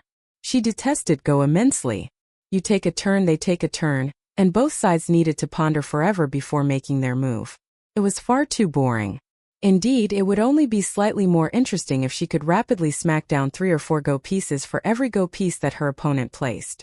When the fragrance of the cooking rice started to waft through the rundown temple, Chan Ping'an said in a quiet voice, "There's a group of people hurrying toward this temple. You guys can ignore them and continue to do whatever you're doing. You can also eat if you're hungry." Rain was bucketing down outside, and a group of people was braving the rain and rushing over to the rundown temple to seek shelter. There were a dozen or so people, all wearing conical bamboo hats and dressed in raincoats made from straw. Each of them had a saber by their waist, and they all appeared strong and vigorous, with their breathing calm and composed. After interacting with the Yao clan for so long, Chen Ping'an could immediately tell that these people were definitely elite soldiers from the army. The leader of the group was a burly man in his 30s, and he possessed the might of dragons and tigers as he walked. He was the eye-catching member of the group, and it could be said that he was like a crane standing among chickens. The burly man stopped 10 paces away from the rundown temple, and he smiled at Chan Ping'an asking, "Are you young Master Chan, the person who rescued old General Yao from the sword cultivator and killed little Duke Gao Shuyi?" Seeing Chan Ping'an remain silent, the burly man continued, "I'm Lu Tsong, a member of the Great Quan Empire's Imperial Lu clan. I've been eating sand in the northern regions for the past few years, and I thought to myself that I definitely needed to pay young Master Chan a visit after hearing those 2 pieces of news. Scouts from my army were sneakily tracking you and your companions just then, so I have to apologize for the rudeness." He was the eldest prince of the Great Quan Empire. He commanded the border army in the north, and his reputation in the army of the Great Quan Empire was immense. He was known for relying not on his position as prince of the empire, but on his military achievements in the northern border regions. "You came here just for these 2 things?" Chen Ping'an asked. Lu Tsong laughed loudly and replied, "Of course not. Young Master Chan, I presume you aren't very familiar with Mirage City. When Gao Shui was young, he would always follow me around. After all these years, the relationship between us always remained amicable. I can't claim to be very sad about young Master Chan killing him, especially since he leaned more toward third brother after I left the capital. However, I'm very curious about your martial arts cultivation base. Just how strong are you that you were able to rival Li Li, the seal-holding eunuch of the Directorate of Imperial Horses?" Chen Ping'an scanned the surroundings. Lu Tsong raised a hand and revealed, "There aren't many of them. There are only 5,000 soldiers, with 2,000 elite infantry on the mountain and a further 3,000 at the foot of the mountain. Young Master Chen, is this greeting gift good enough for you?" Chen Ping'an found the situation slightly strange, so he asked, "Since there are so many elite soldiers surrounding us, why did you, a prince, feel the need to put yourself in danger? There are only 10 paces between us, so it doesn't make sense for you to be so confident even if you're a decently powerful pure martial artist, does it?" Lu Tsong roared with laughter and asked, "Chen Ping'an, how old are you right now? Not even 20 yet, am I right? Do you know how old I am? Exactly 30 years old. Disregarding the time I spent tempering my physique in Mirage City, I only just advanced to become a 6th-tier martial artist after engaging in countless battles on the border. If I were genuinely asked to face off against the Imperial Guardian of the Great Quan Empire, I'm afraid that I wouldn't even dare to raise my fists or saber against the old eunuch, to say nothing of fighting him to the death. Say, isn't this quite infuriating? Then perhaps you've walked over here to seek death?" Chen Ping'an asked. Lu Tsong grabbed the hilt of his saber with one hand and used his thumb to point behind him with his other hand. He cracked a grin and replied, "They're the most outstanding cultivators accompanying the border army in the northern regions. Are you going to completely disregard them?" Seeing that the young boy holding the branch was unwilling to speak, An expression of amusement appeared on Lu Tsong's face as he continued. Someone wants your head, someone wants your treasure from green roving residents, and someone wants the wine gourd by your waist. Chun Ping'an, do you truly think that a dead noble scholar and a fake jade tablet from the ancestral Hall of Peace and Tranquility Mountain can guarantee your safety and allow you to travel to Heavenly Palace Peak without any trouble? Do you truly think you can swagger aboard an intercontinental ship and leave Parasol Leaf Continent just like that? Inside the rundown temple, Zhu Lian was squatting beside the campfire with a bowl of rice in his hands. He quickly wolfed it down before standing up. Wei Xian chewed slowly and carefully, and he offered a single comment after hearing Lu Tsong's words. This fellow is so talkative. He won't be able to live long. Lu Baixiong rested his hand on the hilt of his saber and walked to the entrance of the rundown temple. Sui Yubian strapped her sword to her back and followed closely behind him. Wei Xian handed his remaining half a bowl of rice to Pei Qian squatting beside him, saying, "Here, a reward for you." Pei Qian accepted the bowl and poured its contents into her own bowl. She then stacked the two bowls together before looking up and saying with a serious expression, "Old man Wei, I'll definitely find a place to bury you if you die. When that time comes, can I take all of your silver as compensation?" Wei Xian held his armor pellet in his hand and replied with a stern expression, "It will be difficult for the four of us to die even if we want to." He walked over to Chan Ping'an and compressed his voice into a thread, divulging a piece of information that he hadn't been especially willing to reveal before. Chan Ping'an could hear him clearly, and the bare-fisted Zhu Lian, the saber-wielding Lu Baixiong, and the sword-wielding Sui Yubian could also hear him vaguely. They all had different expressions. It was still pouring outside, so Prince Lu Tsong and his subordinates were unable to hear Wei Xian's words. A dark smile spread across Zhu Lian's face, and he asked, "Young master, can you bestow me a treasure as well after the conclusion of this battle? Of the four of us, this old servant is the only person who doesn't have a suitable weapon or treasure right now." "I don't have anything to give you right now," Chan Ping'an replied bluntly. Zhu Lian was slightly disappointed, and he turned around to face the group of uninvited visitors, clicking his tongue and saying, "Then young master, unlike that night in the border inn, I won't worry about whether my fist techniques are mighty and attractive when I unleash my fists to kill my opponents in a moment." Sui Yubian's expression was ice-cold as she stood on the rightmost side, and she asked, "Young master, can I keep deep infatuation if my kill count reaches 1,000? Lu Baixiong was standing on the leftmost side, and he smiled faintly and proposed, "Master, I simply asked to borrow halting snow for 10 years if my kill count reaches 1,000. Wei Xian was the last to speak and he announced, "I've already become bored of killing elite soldiers in armor, so leave all of the qi refiners to me." "Then what about me?" Chun Ping'an asked with a smile. Pei Qian was scooping rice into her mouth in the rundown temple, and her voice was muffled as she shouted, "Dad, you can come here and eat with me." It was a very stormy day. Duke Gao Shizhen was standing at the foot of a mountain, and he turned down the umbrella offered to him by his servant, choosing to stand under the rain. In the wake of the recent events, concepts like patriotic loyalty and working for the greater good were no longer worth even a single copper coin in his eyes. Gao Shui was his only son, and he was now dead. He had painstakingly nurtured this only son of his for close to the past 3 decades, and even as his father, Gao Shizhen wasn't able to pick out the slightest flaw in Gao Shui. Prior to receiving that secret letter from the third prince, he had always firmly believed that Gao Shui was going to become a pillar of the imperial court, and that regardless of who became the emperor in the future, the Gao clan would enjoy a resurgence under the leadership of his capable son, and that the clan's title of duke would be elevated to that of county king. In his mind, the Gao clan would earn the favor of the new emperor, and that their empire would conquer northern Jin nation and southern Qi nation to become the largest empire on Parasol Leaf Continent. The emperor and the third prince had both promised to compensate him for his loss, while all of the guest elders of the clan had advised him to bear the loss in silence. Over this period of time, Gao Shizhen had appeared very calm and unperturbed, completely unlike what one would expect to see in a man who had just lost his own son. First, he left the imperial palace, then the prince's manor before finally leaving the capital city altogether in secret to serve as a secret messenger for the emperor. He traveled to the Riding Crane City relay station to meet Yao Zhan, and the meeting went by without a hitch. Gao Shizhen was still the same shrewd and selfless duke who always had an eye on the big picture, and he had never disappointed the elderly emperor. If it weren't for that opportunity that the heavens had bestowed upon him, Gao Shizhen wouldn't have been able to do anything. After all, Mirage City belonged to the emperor, while the Great Quan Empire belonged to the Liu clan. However, things were different now. Even the weakest of opponents on paper was not to be taken lightly, and underestimating the enemy was a major taboo on the battlefield. This was a basic principle that even a pampered nobleman like Gao Shizhen understood very well, so he was confident that Lu Tsong was well aware of it too. The duke was thus waiting for Lu Tsong to deliver that head to him upon his return, and he would be able to take that head to the grave of his son.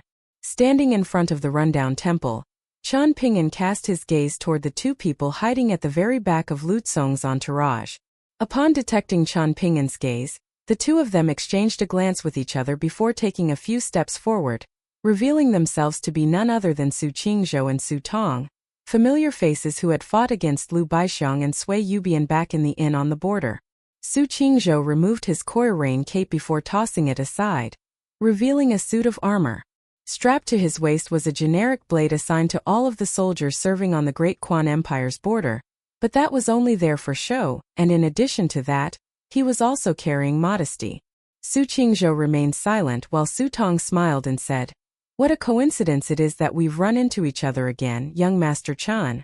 Our last encounter took place on the southern border, and now we've been reunited on the northern border."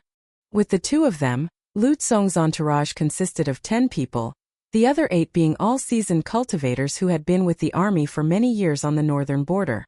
The only nations that the Great Quan Empire fought battles against were northern Jin and southern Qi. The southern border was defended by the Yao clan's forces, while the 120,000 troops under the eldest prince's command were stationed at the northern border. Battles against southern Qi were a very frequent occurrence, and while that wasn't necessarily an indication of overall combat prowess, the eldest prince's forces definitely all had more experience on the battlefield than those of the Yao clan. Su Qingzhou's objective for hunting down Qian Ping'an and the others was very clear. He wanted that suit of Du armor, and ideally, he wanted to claim that saber as well. Lu Tsong only agreed to give him the suit of Du armor, while the saber would have to be purchased, and whether the deal would be made depended on how much Su Qingzhou and his clan were willing to offer. Su Tong was the master of the Flora Convent, the largest cultivating sect in the Great Quan Empire, and he excelled in lightning-based immortal techniques, as well as pill refinement. The latter of those two skills made him very popular with countless powerful figures, as the pills that he refined had profound health benefits. Whenever spiritual energy was injected into the Dao robe that he was wearing beneath his coir cape, a cloud of mist would be released, containing a vibrant image that depicted a piece of stunning scenery. The Dao robe's name was Five-Colored Peak, and it was a treasure passed down for generations in the Flora Convent, one that was extremely close to becoming an immortal treasure. Of course, Su Tong desperately desired the golden Dao robe that Qian Ping'an was wearing. Qian Ping'an cast his gaze toward Lu Tsong as he asked, "Are you here for that chair? Why else do you think I'm here?" Lu Tsong spat through gritted teeth. "Are the lives of 5,000 of my soldiers worthless in your eyes? I wouldn't be able to live with myself if I didn't come here today to see you with my own eyes." "You wouldn't be able to live with yourself?" Qian Ping'an scoffed. "Did you not bring all of this upon yourself? Those 5,000 soldiers perished on that mountain and, forget it, you don't need me to educate you on this matter. You're most likely going to tell yourself that someone who's destined for great things can't get hung up on minor details, and that once you become emperor, those 5,000 soldiers will have perished for your cause, so they would have died worthy deaths." Qian Ping'an gently twirled the branch in his hand as he continued, "I just have one final question for you. Why are you so convinced that this badge that I'm carrying is fake?" Perhaps Lu Tsong was making conversation with Qian Ping'an in order to buy himself time to muster up some courage, or perhaps he was doing so in order to get over the hurdle in his heart. As for Qian Ping'an, he was willing to entertain Lu Tsong precisely because he wanted to raise this final question, one that was of the utmost importance in his eyes. Gao Shizhen was most definitely the one who wanted to claim his life, and he already had a rough idea of who wanted that item from Green Roving Residence, but who was coming after his sword-nurturing gourd. Qian Ping'an had strapped the jade pendant to his waist as soon as he left the Riding Crane City relay station. Upon his arrival at Peach Leaf Jetty, it was time for him to part ways with the Yao clan's forces, and on that day, he had revealed to the world what was written on the jade pendant. The characters, the true self is cultivated on Peace and Tranquility Mountain. Essentially, he was revealing to the entirety of Mirage City his direct connection to the ancestral hall of Peace and Tranquility Mountain, in the hope that this would alleviate some of the pressure that Yao Zhan was facing in the capital. If his enemies in Mirage City didn't even recognize the jade pendant, then there was no need for the Yao clan to be concerned. As for those who could understand what the jade pendant entailed, they were all unfathomable figures who would know not to bite off more than they could chew. Temple Master Du Hanliang of the Golden Summit Taoist Temple was precisely one of those people, and as soon as he caught sight of the jade pendant, he immediately departed, even though doing so had raised the ire of many powerful figures in Mirage City. A peculiar look appeared in Lu Tsong's eyes, and he only gave Qian Ping half an answer. That jade pendant of yours is most definitely genuine, but at the same time it's also fake. It would have actually been better for you if you hadn't chosen to wear it, but now that you have, you've sealed your own fate. More and more conviction was creeping into Lu Tsong's voice as he spoke, and Qian Ping was once again reminded of just how frustrating it was to speak to these people with imperial bloodlines. First on that list was, of course, his neighbor Song Jisen. The arguments of both sides each had their own merits, and it was impossible to objectively decide which one was right or wrong, but the fact of the matter was that Lu Tsong had already come too far to turn back. His 5,000 soldiers and the qi refiners and martial arts masters concealed among them were already raring to go, and also powerful forces were pushing him forward behind the scenes. Clearly, this conflict wasn't going to be one that could be resolved peacefully, and with that in mind, Qian Ping didn't want to waste any more time with words. If the conflict could be resolved with words, then he would be more than willing to speak, but it was painfully clear to him that no one would listen. Qian Ping raised the branch in his hand and poked the air twice in Lu Tsong's direction. Zhu Lian immediately sprang forward in response. Even if this was a trap, he wanted to see exactly what the trap was. Sui Yubian and Lu Baixiang sprang into action as well, while Wei Xian bounded along after them, quickly catching up to Zhu Lian. He wasn't going to be entering the fray for now. Instead, his job was to protect the rundown temple. As for Qian Ping, he remained calm and patient, waiting for his opponents to reveal their trump cards. On the summit of a mountain taller than the one where the rundown temple was stood two lofty figures. It was unclear whether they were lofty in the social sense, but at the very least, they were standing at a very lofty point in a geographic sense. There was an old man in a Confucian robe in the Great Quan Empire. The jade pendant bestowed upon him by the Academy was absent from his waist, but even so, no one dared to contest him as he stood on the roof of the Imperial Palace in Mirage City. Standing next to the old man was an extremely muscular man who was giving off an almost inhuman aura of brutality, and with such high stakes at play, the old man asked a question that could be construed as very rude. "Your master won't go back on his word, will he?" The brawny man's response was even ruder and more direct. "Who am I to say what my master is going to do? If you have the guts to ask, why not ask him yourself? Everything I'm doing here is for the sake of the greater good, so my actions are justifiable. Even if Peace and Tranquility Mountain turns on the Academy and I'm stripped of my title as punishment, it won't matter," the old man murmured to himself. "You scholars really are a pretentious bunch," the brawny man sneered. A wry smile appeared on the old man's face as he sighed. "The ability to learn from one's mistakes is a great virtue. I've read countless books from all of the 100 schools of thought, but that's a lesson that I've failed to learn."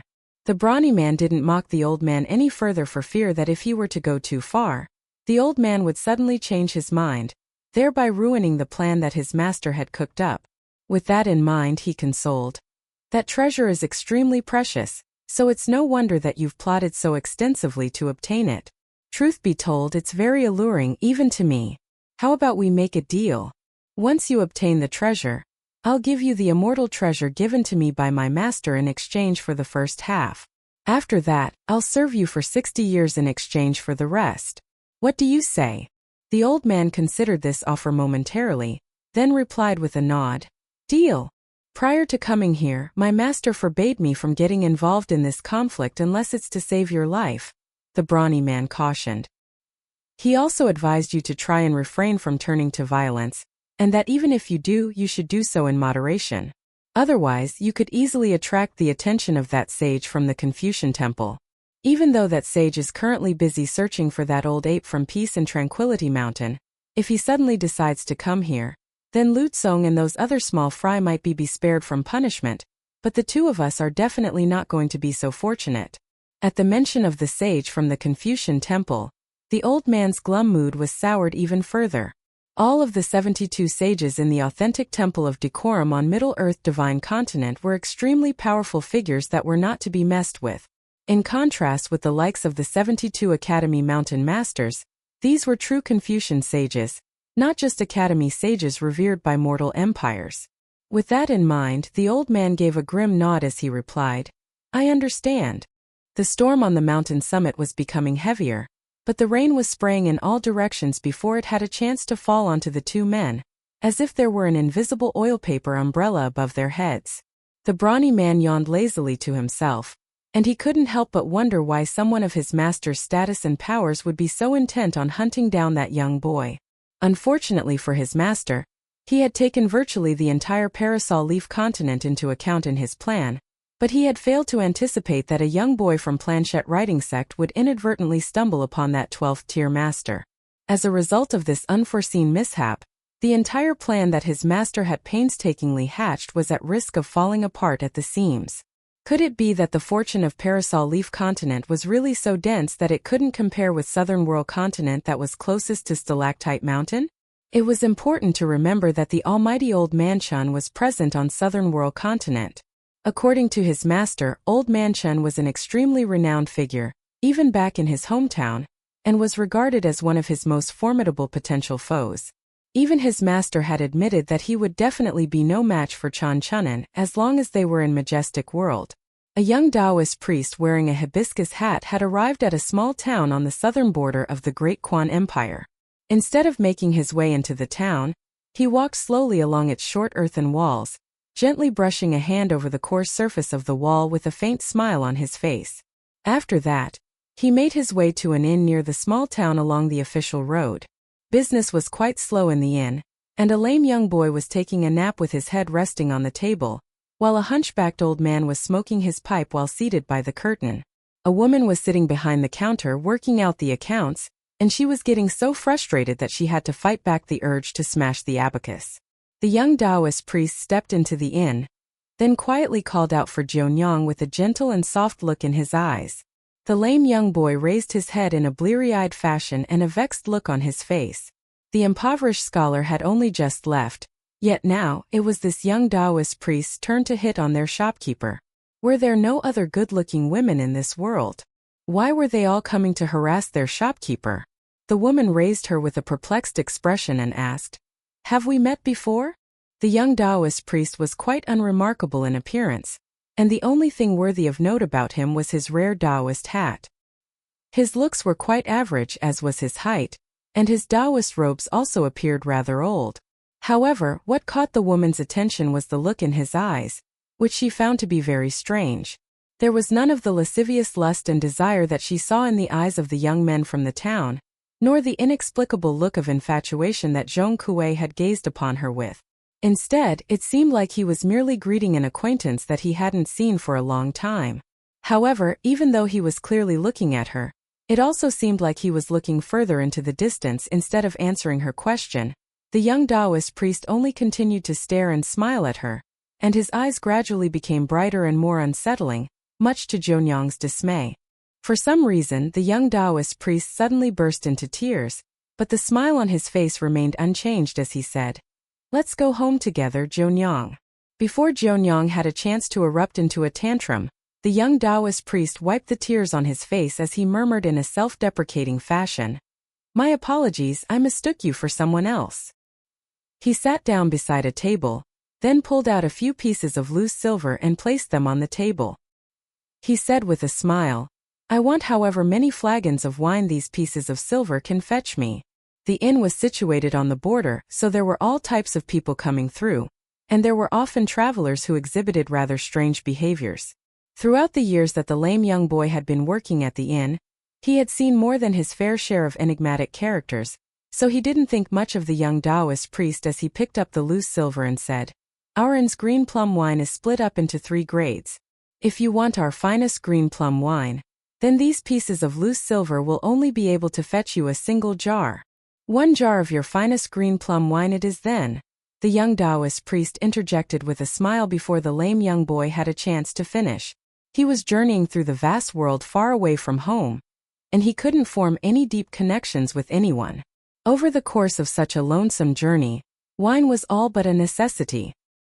He had drunk virtually all of the wine that Parasol Leaf Continent had to offer, and not only was he an avid drinker, he also had a sword-nurturing gourd of a decent caliber that he could use as a wine gourd. Once he returned home, he would give the flying swords to the juniors of his clan as a present to make up for missing their coming-of-age ceremony. For the people back home there was no better present than a sword. In the wake of the unforeseen turn of events on Parasol Leaf Continent, certain secrets were prematurely revealed, and his 2 subordinates weren't able to keep themselves concealed to the very end. However, he was not to blame, it was simply a case of bad fortune. At this point, he could only hope that things would go a little smoother on Southern World Continent and circling Ascension Continent. According to the original plan, both Peace and Tranquility Mountain and Planchette Writing Sect would have been razed to the ground, and the sect leader and Heavenly Lord of Peace and Tranquility Mountain would have both perished. As for noble scholar Zhong Kuei of the Great Subduing Academy, he was actually ranked very highly on the young Taoist priest's list, and his death was no less significant than the demise of Peace and Tranquility Mountain. Hence, he had instructed the sword-carrying white ape to sacrifice its own life for Zhong Kuei's if necessary. If it could successfully make its way into that broken mountain range after the event, then it would have emerged victorious regardless of how severe its injuries. Once inside the dragon vein, it would have to stay there and keep a low profile. Otherwise, he wouldn't be able to save the old ape. After all, he could only take 1 person with him from Majestic World, and if the old ape's Tao foundation hadn't been damaged, it would have still been a 12th-tier swordsman, in which case he would have perhaps taken it with him, as opposed to coming here to drink by himself. Zhong Kuei should have lived a little longer, and his infatuation should have been a little stronger. The hunchbacked old man gave Jianyang a cautionary look, indicating for her to be wary of the young Taoist priest, but she brushed off her concerns and carried a wine jar and 2 bowls over to the table before sitting down across from the young Taoist priest. She poured out 2 bowls of wine, then smiled as she asked, "Have you mistaken me for someone else, or are you actually familiar with me?" The young Taoist priest took a sip from his bowl, then praised the wine before wiping his lips with the back of his hand, following which he replied, "I mistook you for someone else." A smile appeared on Jianyang's face as she remarked, "You're very brave for a Taoist priest, and you don't speak with the modesty of a Taoist priest either. Could it be that you're a fake Taoist priest posing as an immortal of Peace and Tranquility Mountain?" The young Taoist priest shook his head in response. "I'm as genuine as a Taoist priest can be. I picked out a body at random, then cultivated for over a century on Peace and Tranquility Mountain. Only then did I receive this jade tablet, but I later perished during a journey, and no trace of my body remained. Even the jade tablet given to me couldn't be recovered, so you could say that I suffered quite a terrible fate. After that, I adopted a different appearance and began to roam the land. I began searching for wine to drink again, and in the end, I returned to the Great Quan Empire and visited many places, such as Burial River. I also met a scholar by the name of Wang Qi in Mirage City. At the time, he was already quite advanced in age. His name was truly brilliant. As explained by a sage, the Qi character in his name entails a tall and proportionate figure, and an earnest and resilient heart. It's just a pity that he ultimately fell to his own greed. Jianyang's wrist trembled slightly as she brought her bowl to her lips. She downed all of the wine in the bowl in one go, then set down the bowl before asking, "Why are you telling me all of this? Are you going to kill me?" The young Taoist priest erupted into laughter, as if he had just been told a hilarious joke, following which he murmured, "I already told you that I mistook you for someone else. The person that I mistook you for has 9 lives, so how am I supposed to kill her? If I kill you once, I'll attract the attention of Master Bai. You don't know how fearsome Master Bai is to someone like me. Even if a Confucian sage were to kill me, I would only be half dead, and that would only help me return home sooner." However, if Master Bai were to see me, he would be able to erase me out of existence even from an entire world away. A look of melancholy then appeared on his face as he continued. I couldn't bear to kill you anyway. The young Taoist priest put on a faint smile, then took another sip of wine out of his bowl as he said, Parasol Leaf Continent has just endured a major ordeal, but if you look back on this ordeal with the clarity of hindsight, you'd find that it was actually a blessing in disguise. Jianyang was astonished to hear this. Don't worry, I've already had my wine and complained to my heart's content. Once I leave, none of you will remember anything.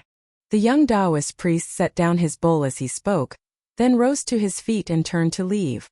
As he did so, time seemed to have suddenly began flowing in reverse in the inn, and everything was reverting back to the point in time before he entered the inn.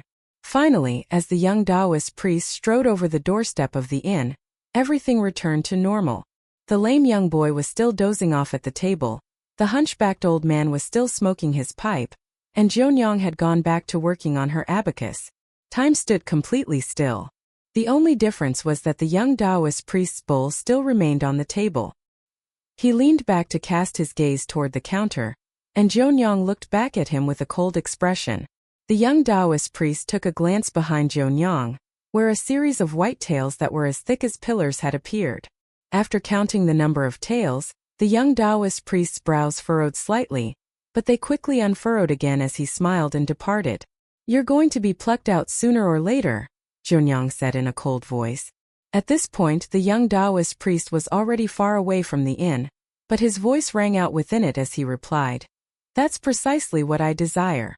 Otherwise, why would I be going out of my way to target a young boy that even Peace and Tranquility Mountain is trying to protect? A short moment later, the lame young boy continued snoring, the smoke from the hunchbacked old man's pipe continued to swirl through the air, and the sound of Jianyang's abacus resumed. Some time later Jianyang spotted the bowl on the table, and she slammed a hand down onto her abacus as she snapped, Are you blind? Why haven't you cleared away the bowl on that table? The lame young boy instantly jolted wide awake, and he scratched his own head in befuddlement at the sight of the bowl that had inexplicably appeared on the table. He clearly recalled that he had already cleared that table, but he didn't dare to argue with the shopkeeper when she was clearly not in a very good mood, so he picked up the bowl and made his way to the kitchen. On the border, a young Taoist priest was walking along in a slightly shaky fashion as he quietly hummed a tune to himself. Outside the rundown temple, it was still pouring, but even through the torrential downpour, one could smell the odor of blood in the air. Sui Yubian darted away to the side. On this occasion, she wasn't wielding a longsword as she had done during the battle in the inn. Instead, she was wielding deep infatuation, and she sprang through the forest like an agile monkey. With each slash of her sword, a burst of formidable sword chi would be unleashed, splitting the Great Quan Empire soldiers into two along with their suits of armor. Lu Baixiang had gone in the opposite direction to Sui Yubian, and as soon as he was approached by any enemy soldiers, he would casually lash out with his saber. In contrast with Sui Yubian's ostentatious swordsmanship, his attacks were much more understated, and he chose to target only the necks or the foreheads of the oncoming enemy soldiers. There were many master martial artists and militarian cultivators concealed within the forest on either side, and they were launching sneak attacks at Lu Baixiang and Sui Yubian whenever suitable opportunities arose. On top of that, there were also volleys of crossbow arrows being fired at them. Sui Yubian was giving off an incredibly sharp aura that was even more fierce than the sword chi from her deep infatuation, as expected of the first female sword immortal in the history of the Lotus Flower-blessed land to have attempted ascension by splitting the heavens with her sword. Meanwhile, Lu Baixiang looked as if he were taking a casual stroll. There were a few slightly troublesome opponents to deal with interspersed throughout the armored soldiers of the Great Quan Empire, but overall, this was nothing more than a cakewalk for him, particularly compared with the formidable lineup that had been assembled to face him for the final battle of his life. Sui Yubian, Lu Baixiang, and Zhu Lian had all undergone drastic changes since their emergence from the inn outside Fox Town. Sui Yubian had been diligently honing her swordsmanship while quickly acclimating herself to the new environment of Majestic World, while Zhu Lian and Lu Baixiang had also been hard at work. A sixth-tier martial artist who had to grow accustomed to the spiritual energy of this world being funneled into their body was a completely different concept from a martial artist who was at the pinnacle of the sixth tier. and had a stable cultivation base. Qian Ping'an was standing directly in front of the entrance of the temple, and he only assisted Zhu Lian once by attacking Lu Tsong with 1st and 15th. After that, he took no further part in the battle. Lu Tsong was under the protection of Su Qingzhou, Su Tong, and the group of cultivators accompanying his troops, and they were able to withstand the assault at the price of one of Su Tong's talismanic warriors and the life of one of the aforementioned cultivators. Qian Ping'an had already pulled out all the stops against Li Li, so Su Qingzhou and Su Tong were aware of all of his tricks, and 1st and 15th weren't able to catch them off guard at all. Lu Tsong continued to retreat as the battle wore on, while Su Qingzhou and Su Tong remained firmly by his side. As for the other seasoned cultivators, they had to do everything in their power to keep Zhu Lian at bay, while also keeping an eye on the short man clad in the suit of white armor, who was still yet to make a move.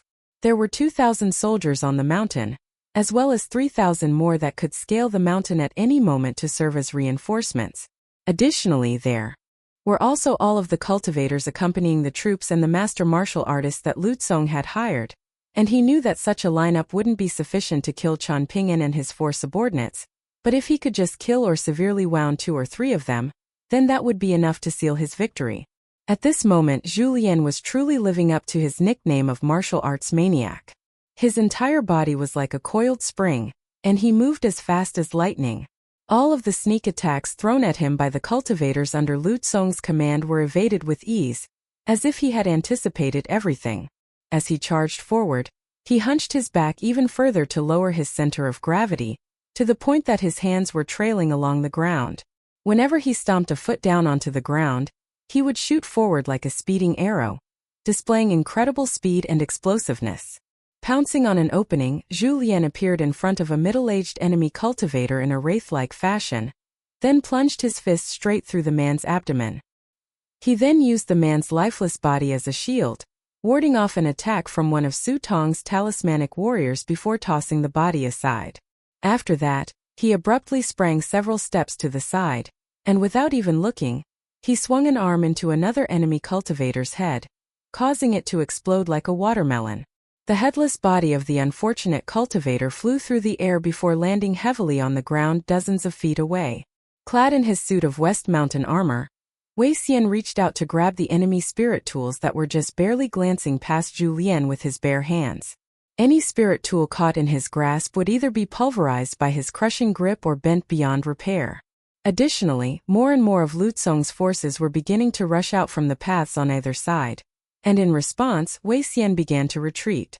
Zhu Lian was often either slapping or kicking the spirit tools wielded by the enemy cultivators Wei Xian's way, so not only did he have to ward off the soldiers charging toward the rundown temple, he also had to deal with the trash that Zhu Lian was tossing at him. Far away in the distance, Lu Tsong's expression remained unchanged as he observed the unfolding battle while murmuring to himself, "Will I really have to sacrifice all 5,000 of my men here? Is that what it's going to take to wear them down to their deaths?" "We have no other option," Su Qingzhou said. "Su Tong and I, as well as the 3 people that you arranged in advance, will wait for the window of opportunity when those 4 replenish their breaths of true qi to deliver lethal blows. We'll do everything in our power to ensure that the deaths of these men won't be in vain." Lu Tsong grabbed onto the hilt of his saber, and veins were bulging on the back of his hand as he spat through gritted teeth. "Why is it that those 4 master martial artists are so much more formidable than our intelligence suggested?" A sullen look appeared on Su Tong's face as he replied, "General Su and I are even more perplexed about that than you, Your Highness. Back in the inn, we were still able to fight them on equal terms, but if we were to challenge them again tonight, General Su and I would undoubtedly be killed." Lu Tsong heaved a resigned sigh as he said, "You're not to blame. Qian Ping'an must have somehow had the foresight to instruct them to conceal their true power from the very beginning. Having said that, it doesn't matter. No matter how severe our losses are, the spoils that we reap from him will be more than enough to make up for it." Under the eaves of the rundown temple, Qian Ping'an looked down at the ancestral hall jade tablet gifted to him by the young Taoist priest from Peace and Tranquility Mountain, and he couldn't help but fall into deep thought. The rain was only growing heavier and heavier on the mountain summit, and it was pelting urgently against the armor worn by Lu Tsong's forces in an audible fashion. In order to allow Su Qingzhou and Su Tong to focus single-mindedly on the task at hand without also having to worry about protecting him, Lu Tsong had already retreated to a point halfway up the mountain, where he was accompanied by dozens of his most reliable guards, all of whom were clad in suits of armor much heavier and sturdier than the ones worn by his other troops. Additionally, there were also 3 exceptionally powerful cultivators by his side, consisting of a sea observation tier swordsman with a sharp and formidable bonded flying sword, a Taoist priest who was adept at creating formations, and a militarian cultivator clad in a suit of Du armor. Lu Tsong was determined to claim Changping'an's head, but it certainly never hurt to be safe, and he definitely didn't want to lose his life here in a moment of complacency. At this moment it was unclear where Wang Qi was hiding, and the fact that he was willing to be personally involved with this conspiracy made him an untrustworthy figure in Lu Tsong's eyes. If it weren't for the excessively alluring terms offered by Gao Shizhen and the involvement of the Su clan and the Flora convent, Lu Tsong wouldn't have dared to take such a major risk. He was extremely curious about just how precious the treasures of Green roving residents were, to the point that even a noble scholar would be willing to cast aside his morality to orchestrate this sinister plot. Of course, Wang Qi could explain his own actions after the event. He could tell the mountain master of Great Subduing Academy that he had hunted down an impostor, who was posing as a direct disciple of the ancestral Hall of Peace and Tranquility Mountain. In fact, he could drag Changping'an through the mud even further by claiming that he suspected Changping'an to be a powerful demon who had adopted a false appearance, and that would explain why he had to recruit the help of 5,000 soldiers to surround the mountain. However, that was far from a flawless alibi in Lu Tsong's eyes. In any case, that didn't matter to him. At the moment, Wang Qi was still a bona fide noble scholar of Great Subduing Academy, and the word of a noble scholar was akin to a holy decree even to the emperor of a mortal empire, let alone a prince like Lu Kong. Having said that, Lu Tsong had truly been astonished when Wang Qi had left Mirage City in secret to find him on the border before revealing to him some of the hidden pawns that had been set up by Li Li. Upon receiving this information, Lu Tsong had been truly flabbergasted. Li Li had always been referred to as the imperial guardian of the Great Quan Empire, and he had no idea whatsoever that Li Li had already established such a complex network of pawns across the entire empire. At the same time, he couldn't help but wonder why Wang Qi, a seasoned noble scholar revered across the central region of Parasol Leaf Continent, had become involved with a eunuch. Regardless of how stellar a reputation Li Li had in the imperial court, he was ultimately still just an old fart missing a pair of gonads, and to compare someone like him to a respected noble scholar was nothing more than an insult. Li Li's death was a very fortunate turn of events for Lu Tsong. Li Li was an ardent supporter of the third prince, who had painstakingly hatched a plot over the course of over a decade, even going as far as to personally venture deep into northern Jin Nation. He was able to spoil the plans of Pine Needle Lake's Water God Temple and the Jin Huang Mountain God's Manor, but he lost Gao Shuyi on the Yao clan's territory, and even Li Li met his demise. All of a sudden, he lost everything, and in Lu Tsong's eyes that was an indisputable sign that even the heavens were on his side. However, even though Lu Tsong had been leading his troops on the border for so many years and had personally fought countless battles, he was still unable to suppress the anxiety that he felt at this very moment. Just like during the battle in the inn, Wei Xian was stationed firmly in front of the rundown temple, defending its entrance and striking down any enemy soldiers that dared to approach him. Clad in his West Mountain armor, he feared no enemy attacks, merely allowing them to ricochet off him before retaliating with his fists to send the enemy flying. Whenever some of the dead bodies began to pile up near the entrance, he would kick them away to ensure that he had a clear view of the battlefield. The only attacks that he made a point to evade were the occasional specially made arrows coming his way, all of which had been shot by master archers wielding bows with extremely high draw weights drawn back as far as they would go. Compared with the whirlwind of destruction that was Zhu Lian, Wei Xian could almost be described as gentle in his approach. Anyone who allowed Zhu Lian to get within an arm's length would undoubtedly suffer catastrophic consequences, having their suits of armor shattered and either perishing on the spot or suffering horrific injuries. Meanwhile, Sui Yubian continued to unleash streaks of formidable swordlight that swept through the air in all directions, often cutting down trees alongside enemy soldiers. At this point in the battle, there wasn't a single tree standing within a radius of several hundred meters around her. As for Liu Baixiang, He was darting around like an agile dragonfly, accompanied by halting snow, and all that could be seen left in his wake were bright white saber projections lingering in the night. Within the short span of no more than 15 minutes, 600 of Lu Cong's troops had already been cut down, and that number would have only been higher if it wasn't for the fact that the confined environment of the forest was unfit for large influxes of troops. Qian Ping'an had been standing at the entrance of the temple this entire time, and he suddenly looked down with a smile, right as the little lotus spirit sprang out of the ground. The lotus spirit waved its only remaining arm at him while making some unintelligible sounds, then pointed in a certain direction. Qian Ping'an cast his gaze in that direction to find that the little lotus spirit was pointing at a mountain summit in the distance, and it was telling him that there were two very powerful figures observing the battle from that mountain summit, and that it didn't dare to approach them. "Did you see that young Taoist priest in the hibiscus hat?" Qian Ping'an asked. The little lotus spirit shook its head vigorously in response. Qian Ping'an gave it a thumbs up, then instructed, "Go hide in the temple." The little lotus spirit nodded in response, then jumped high over the doorstep of the temple after a running start.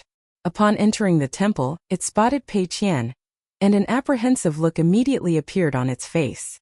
It hadn't been very fond of her even back when they had first met. Over time, its apprehension toward her seemed to have decreased a little, and it would occasionally appear by Qian Ping'an's side. One time, it had only just poked its head out of the soil when Pei Qian took a swing at it with her hiking pole. Thankfully, it was able to evade the attack before popping up elsewhere, and Pei Qian continued to chase it around while brandishing her hiking pole. In the end, she was left utterly exhausted, and she didn't manage to land even a single blow on the little lotus spirit.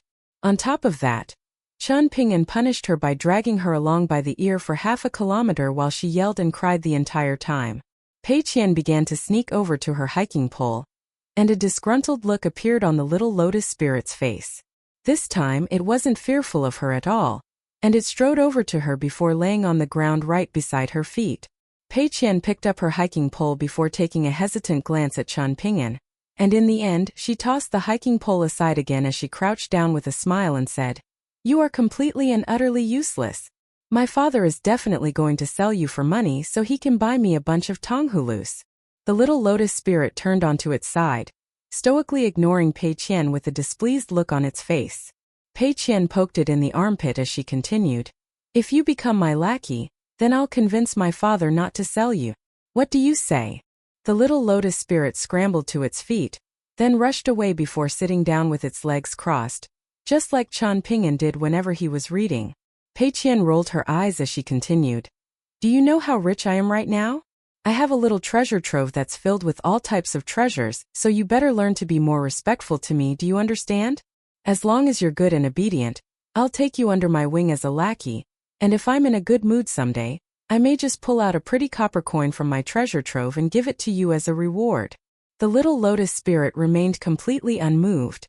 "How could you be so ignorant, you little fool?" Pei Qian grumbled.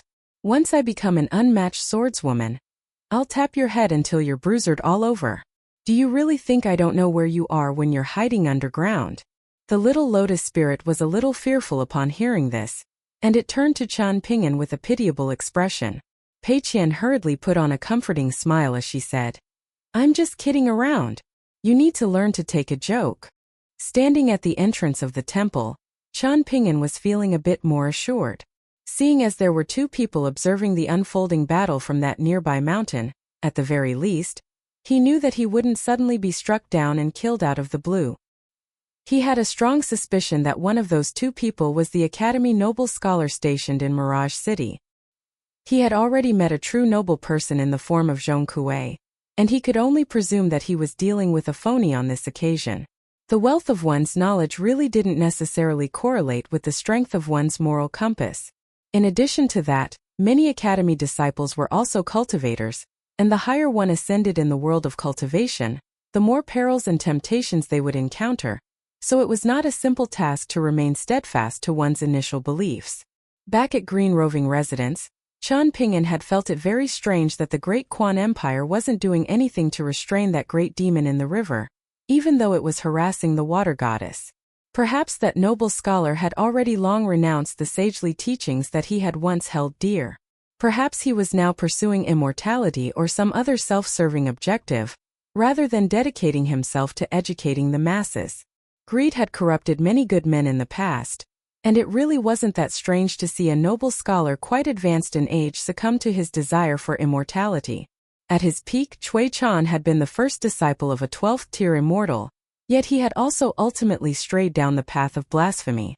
However, the one that Chan Ping'an was currently most apprehensive of was that young Taoist priest from Peace and Tranquility Mountain who had put him in this perilous situation. He was the one who had visited that relay station in Riding Crane City to personally bestow that jade tablet upon Chan Ping'an, and he only realized that something wasn't quite right after hearing what Lu Tsong had to say earlier.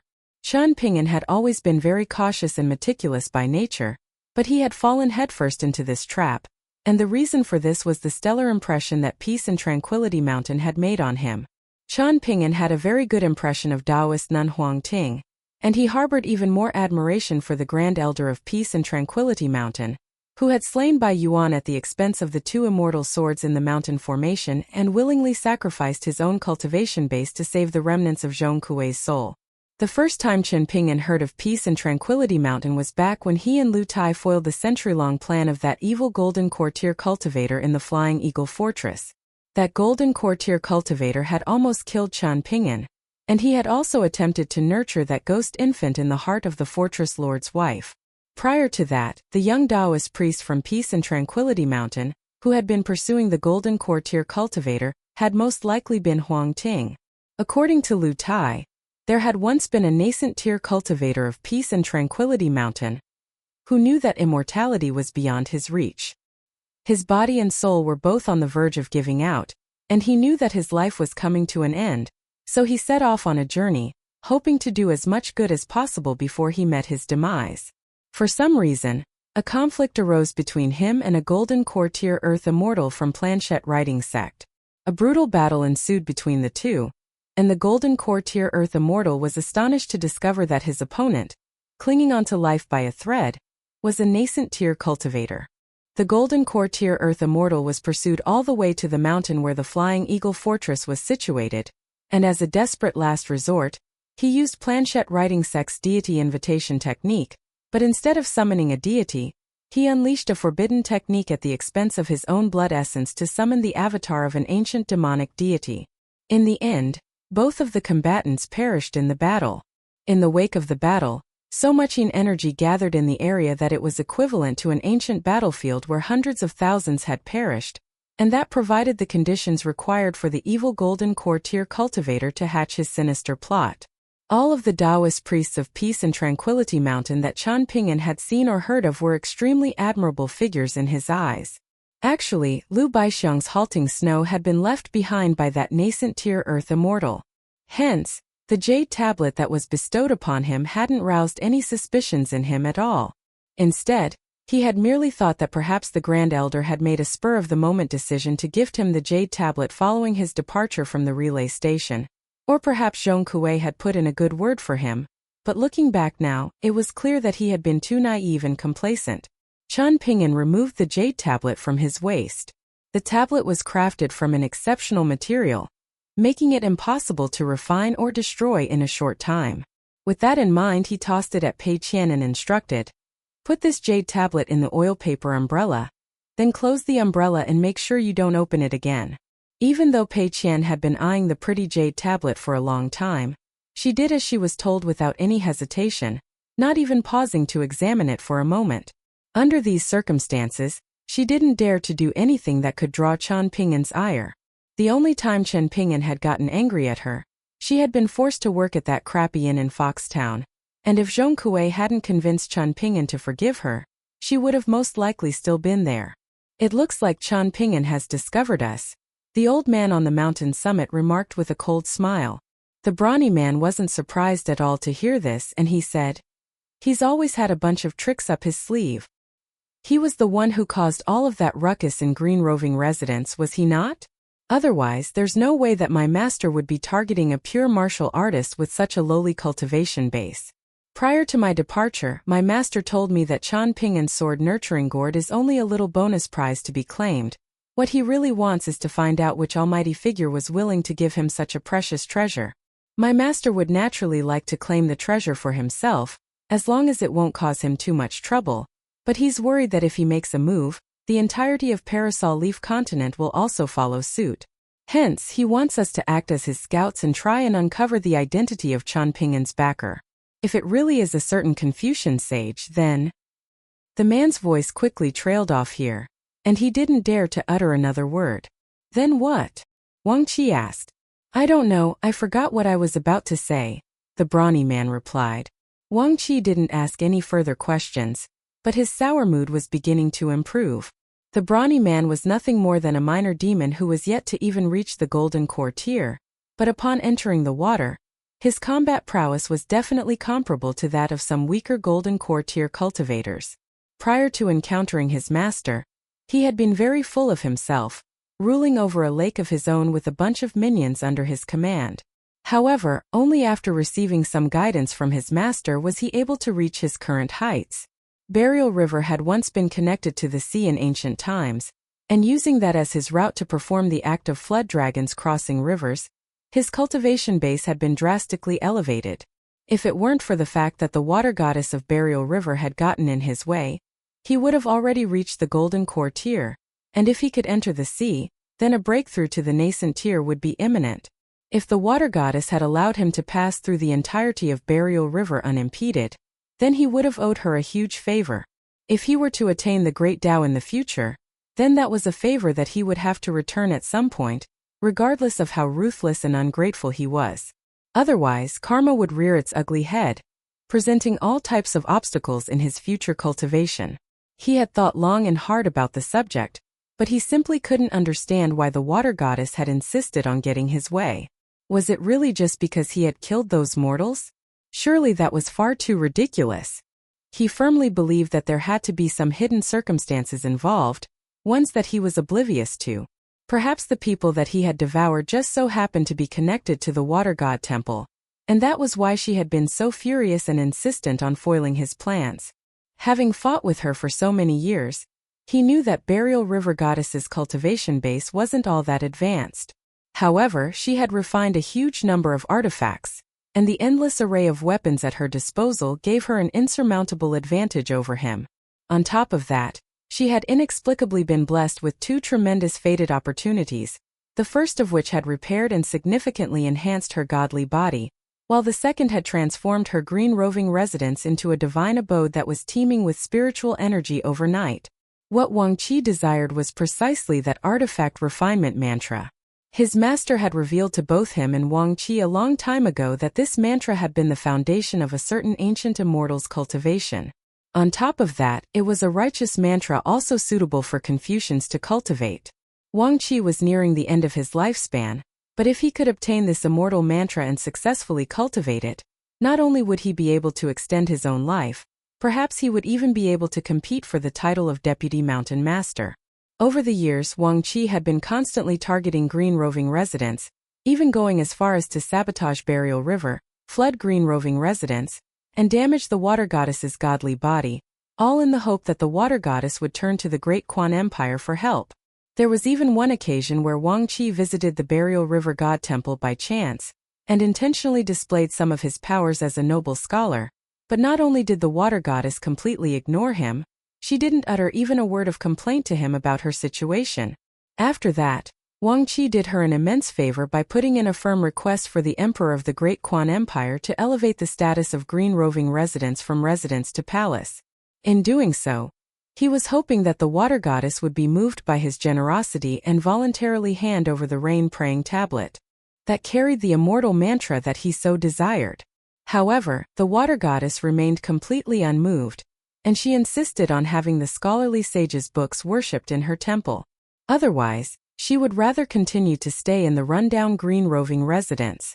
From Wang Qi's perspective, the water goddess was nothing more than an inexplicable fool.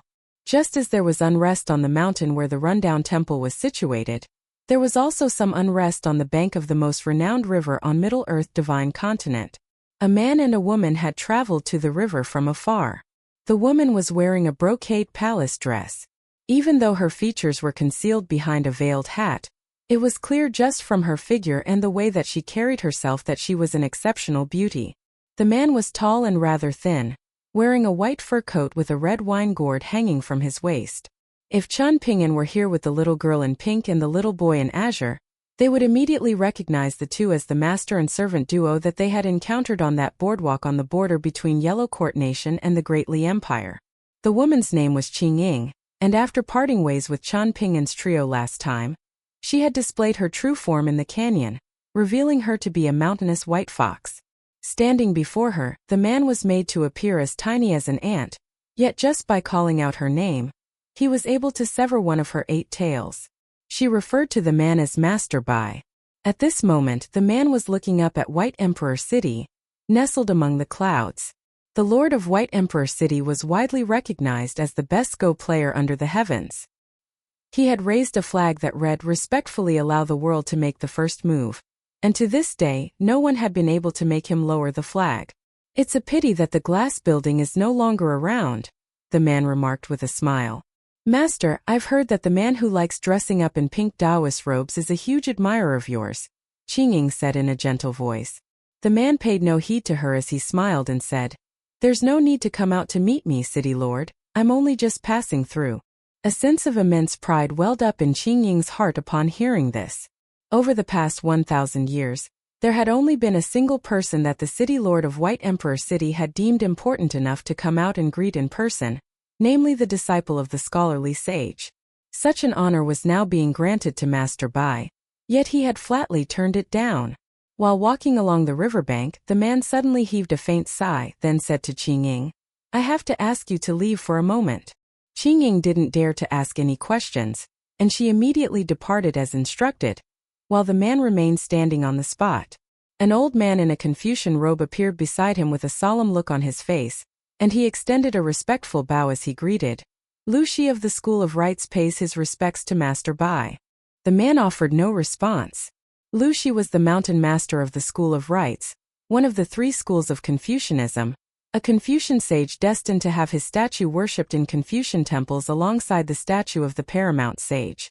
This man was undoubtedly one of a handful of the most respected and revered figures of Confucianism, yet he was regarding this man with the utmost respect, and he was also at a temporary loss for words as what he wanted to discuss was a matter of extreme importance, so he didn't know how to begin.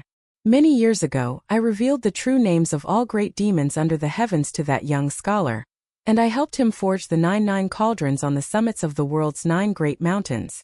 I did so in the hope that the 2 parties would be able to coexist in harmony. After that, all of the demons under the heavens retreated back into the mountains and forests, concealing themselves from the world, and only then were humans able to embark on the path of cultivation, giving rise to immortals and all of the beautiful sceneries of the world. Back then, the young scholar promised me that my gesture of goodwill toward all of the living beings of the world would be reciprocated by all followers of Confucianism," the man in the fur coat murmured to himself. He then turned to Lu Shi with a hint of mockery on his face as he continued, "But things don't appear to have gone that way, have they?" Lu Shi opened his mouth to say something, but decided against it in the end. The man turned back to face the river as he continued. "After that came the mountain scouring album, and after the mountain scouring album, the Bai Zhe suppressing pagoda emerged among the 9 mighty suppressing pagodas. Now you come to me and ask me to go to Southern Whirl Continent, Parasol Leaf Continent, and Circling Ascension Continent to scour the mountains for great demons for you. Why should I do that? Am I somehow indebted to the etiquette sage? Or should I be thankful that you've constructed the Bai Zhe suppressing pagoda for me, so that I can have a place to stay in majestic world?" A cold tone crept into the man's voice as he spoke, and Lu Shi didn't know what to say. Thankfully, a smile appeared on the man's face as he sighed. "Even after all of this, I still do trust him, and I can understand the difficulties that he's facing. That's why I've abided by the rules established by all of you over the years. In contrast, all of you have been far too unreasonable. Scholars like yourselves shouldn't be so direct and ruthless. Instead, you should be educating the masses with sagely principles and exercising your influence in a much gentler and more subtle manner." Lu Shi felt as if he were bearing the weight of the 5 mountains on his shoulders, but that weight was lifted ever so slightly. However, what Bai Zhe said next had Lu Shi's skin crawling once again. My existence is truly a tremendous misfortune for the demon tribe. Bai Zhe sighed in a self-deprecating fashion.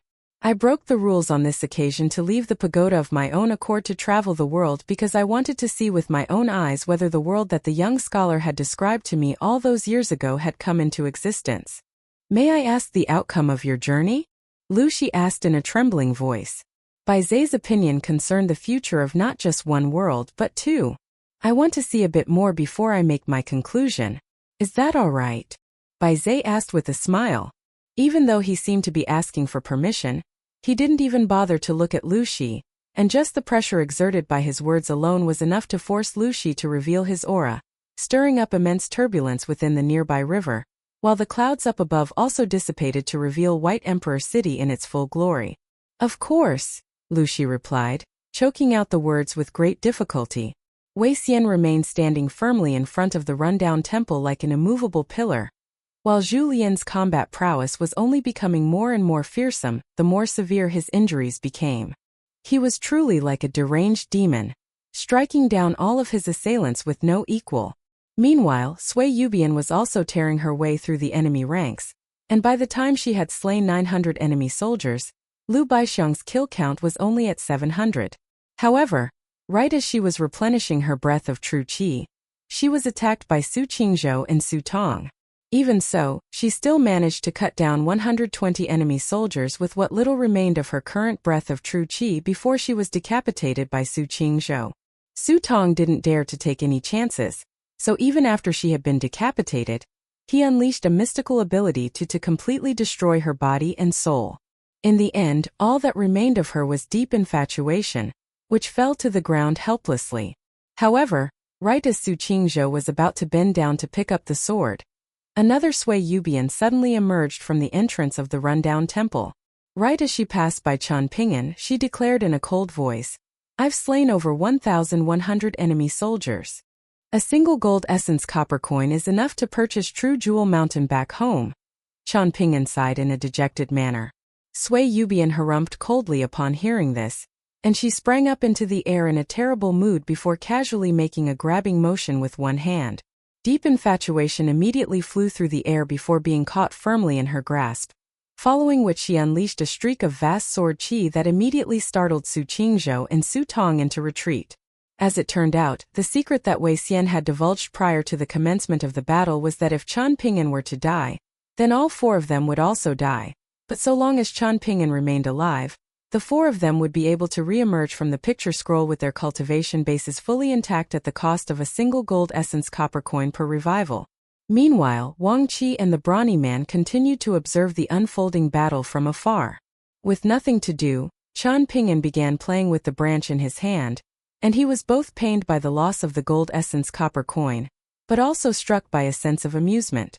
"Your powers are truly unmatched, senior," he murmured to himself. The re-emergence of Sui Yubian from the temple right after her demise had everyone on the battlefield completely stunned, and Wang Qi and the brawny man were also exchanging a bewildered glance with each other. What kind of immortal technique was this? Could it be that this woman was actually a talismanic puppet, or was she some type of secret Mahis creation? Since when was it even possible to create such an advanced talismanic puppet? After retreating to a safe distance away, Su Qingzhou took a glance at Su Tong. If it weren't for Su Tong's warning, he would have grabbed onto deep infatuation and claimed it for himself.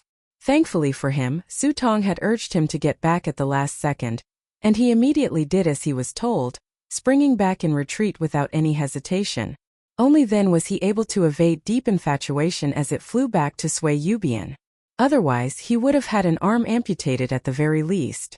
At this moment there was a grim look on Su Tong's face and he said, "That woman is definitely not just an ordinary pure martial artist." Su Qingzhou turned to look at Sui Yubian's remains, only to discover that they were nowhere to be found. Standing on a branch on a faraway tree, the new Sui Yubian was holding deep infatuation in her hand, completely unscathed. From there, she was glowering at Su Qingzhou and Su Tong with fierce battle intent in her eyes. She had a feeling that it would only take one more grueling battle of life and death for her to make a breakthrough. Su Qingzhou's brows immediately furrowed slightly. Following her demise, both Sui Yubian's aura and cultivation base had been drastically elevated. Clearly, she had grasped onto a catalyst for a breakthrough during the prior battle, and she was determined to use him and Su Tong as whetstones to further hone her own powers. If she were to reach the 7th tier, then she would most likely become an insurmountable opponent. If he were facing a normal pure martial artist at the pinnacle of the 6th tier, he would have nothing to fear. Unfortunately, this was Sui Yubian. Not only was there a very good chance that she was going to make a breakthrough on this battlefield, she appeared to be unkillable as well. A sense of fear thus began to set in Su Tong's heart. The world was filled with innumerable strange and wonderful things, but each chi refiner only had a single life. Su Qingzhou could already sense Su Tong's reservations, but instead of openly denouncing him as a coward or becoming panicked and concerned, he remained calm and collected as he said, "We'll kill her one more time, and if she comes alive again, then we'll fall back in retreat for now." Su Tong gritted his teeth, and the golden talisman between his fingers began to glow as he replied, "Fine, we'll do as you say." Meanwhile, Sui Yubian was watching Su Qingzhou and Su Tong with a derisive sneer. In her eyes, they were nothing more than stepping stones for her ascension to the top. On the other side, Lu Baixiang also needed to replenish his breath of true qi, but with Su Qingzhou and Su Tong's attention diverted away by Sui Yubian, the rest of the enemy master martial artists and qi refiners posed far less of a threat, so their collective attacks only amounted to a gash over Lu Baixiang's ribs and an arrow through his shoulder. He clasped a hand over the gash as he shook the blood from his saber. All the while, he didn't even bother to take a single glance at the arrow that had pierced through his shoulder, nor did he attempt to remove it. Prior to emerging from the picture scroll, all 4 of them had been informed of something, except none of them were aware of what the others had been told, and Qian Ping'an had also been kept in the dark. Wei Xian was the first one to have emerged from the picture scroll, but he had revealed what had been told to him quite late. Lu Baixiang was confident that Wei Xian wouldn't lie about something like that, and he was also convinced that Qian Ping'an wouldn't have told Wei Xian to say such a thing just to convince the 4 of them to fight to the death. However, Lu Baixiang didn't want to die for now. Julian still wasn't dead either. In fact, right now, he had the most abundant vitality out of the 4 of them, as expected of the martial arts maniac whose powers only grew with each injury that he sustained. Lu Baixiang had never heard of gold essence copper coins. Instead, he had only ever heard of 3 immortal currencies, namely snowflake coins, lesser heat coins, and grain rain coins. Even so, he felt like his life was surely worth a gold essence copper coin, right? In any case, his kill count was about to reach 1,000 soon. Seeing as he was on the verge of completing the agreement, there was no need for him to act with any urgency, especially considering the true battle was really only just getting started. When it came to making breakthroughs, Lu Baixiang was the one with the least desire out of the 4. Sui Yubian was undoubtedly the one with the greatest desire because she had the wildest ambitions of the 4. She wanted to fulfill the wish that she wasn't able to back in the lotus flower-blessed land, namely to ascend with her sword. The second breath of fresh true qi was churning through Lu Baixiang's body like a turbulent river, and even though he was not exactly in top shape, this breath of true qi was still going to be enough to support him for 15 more minutes of battle. At the foot of the mountain, there were more soldiers of the Great Quan Empire scaling the mountain to slay the purported demons on the mountain summit. Gao Shizhen's complexion had turned deathly pale from being pelted by the rain, and in the end, he finally caved to the insistent nagging of the old steward beside him, allowing the latter to raise an umbrella over his head. Just now, Gao Shizhen had been put through a drastic range of emotions. First, he had received a report from the mountain summit, claiming that the sword-wielding woman had been slain by Su Qingzhou and Su Tong. It was reported that she had been decapitated by Su Qingzhou, following which her soul was destroyed by Su Tong, so she was most definitely dead. However, mere moments after that, he received another report stating that the woman had come alive again, and that she was engaged in battle against Su Qingzhou and Su Tong. This time she was focused solely on those 2, paying no further heed to the soldiers of the Great Quan Empire. Gao Shizhen turned to look at the troops standing in silence under the pelting rain not far away, and he could see that some of the younger ones among them were around the same age as Gao Shui had been at his time of death, while some of the oldest ones appeared to be around the same age as himself. Around half an hour later, he received another piece of bad news. The sword-wielding woman had managed to run her sword through Su Tong's heart at the cost of taking a blow to the back from Su Qingzhou. and a punch to the head from a golden talismanic puppet.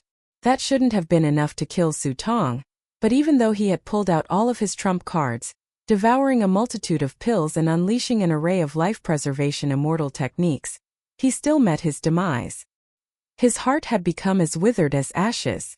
Following the demise of the sword-wielding woman, her body vanished once again, and for the second time she re-emerged from the temple, this time as a 7th-tier martial artist. Su Qingzhou had already retreated from the mountain, much to the fury of Lu Tsong, who declared that he was going to severely punish the Su clan of Mirage City. Gao Shizhen remained standing in silence, while the rain continued to fall like the insistent chattering of the gods. The old steward's family had been serving in the Duke's manor for generations, and he consoled in a gentle voice, "Don't be disheartened, Duke Gao. As long as Mr. Wang hasn't gotten personally involved, there's still life in the battle yet." Gao Shizhen offered no response. On the mountain summit, Lu Baixiang had already sustained a multitude of injuries, but none of them had much of impact on his combat prowess aside from the gash on his waist and the specially made arrow that had pierced through his shoulder, so he was still able to keep the enemy at bay. As for those who managed to slip through the cracks, they were taken care of with ease by Wei Xian. It was no wonder that Su Qingzhou was so eager to get his hands on that suit of West Mountain Dew armor. It was important to remember that Su Qingzhou's Golden Crow armor was a second-grade armor pellet, which made it an armor pellet of a significantly higher caliber than Dew armor. Wei Xian had climbed up the ranks from a complete nobody to become the first emperor of Southern Garden Nation, and he had spent most of his life on the battlefield. In the Lotus Flower-blessed land, it was said that he was capable of taking on an army of 10,000 men on his own, and he was truly unmatched on the battlefield. Essentially, as long as he remained at the height of his powers, everyone else in the Lotus Flower-blessed land was merely fighting for a distant second place. Hence, Wei Xian was actually more suited to fighting on the battlefield than Lu Baixiang, and whenever he stepped onto a battlefield, he immediately had an innate advantage, much like that of a Confucian sage in an academy. This wasn't a quality that any martial artist at the pinnacle of the 6th tier could attain. In fact, this wasn't necessarily attainable even for an 8th or 9th tier martial arts master. Zhu Lian had been going all out this entire time, so his injuries were extremely severe. Wei Xian had offered to swap roles with Zhu Lian, but the latter had turned down his offer. Once a fire was lit under the martial arts maniac, there truly was no stopping him. Wei Xian continued to insist on swapping roles with Zhu Lian, and his intention was to play the hero and charge straight into the depths of the enemy ranks to claim Lu Tsong's head. This was what he excelled at the most.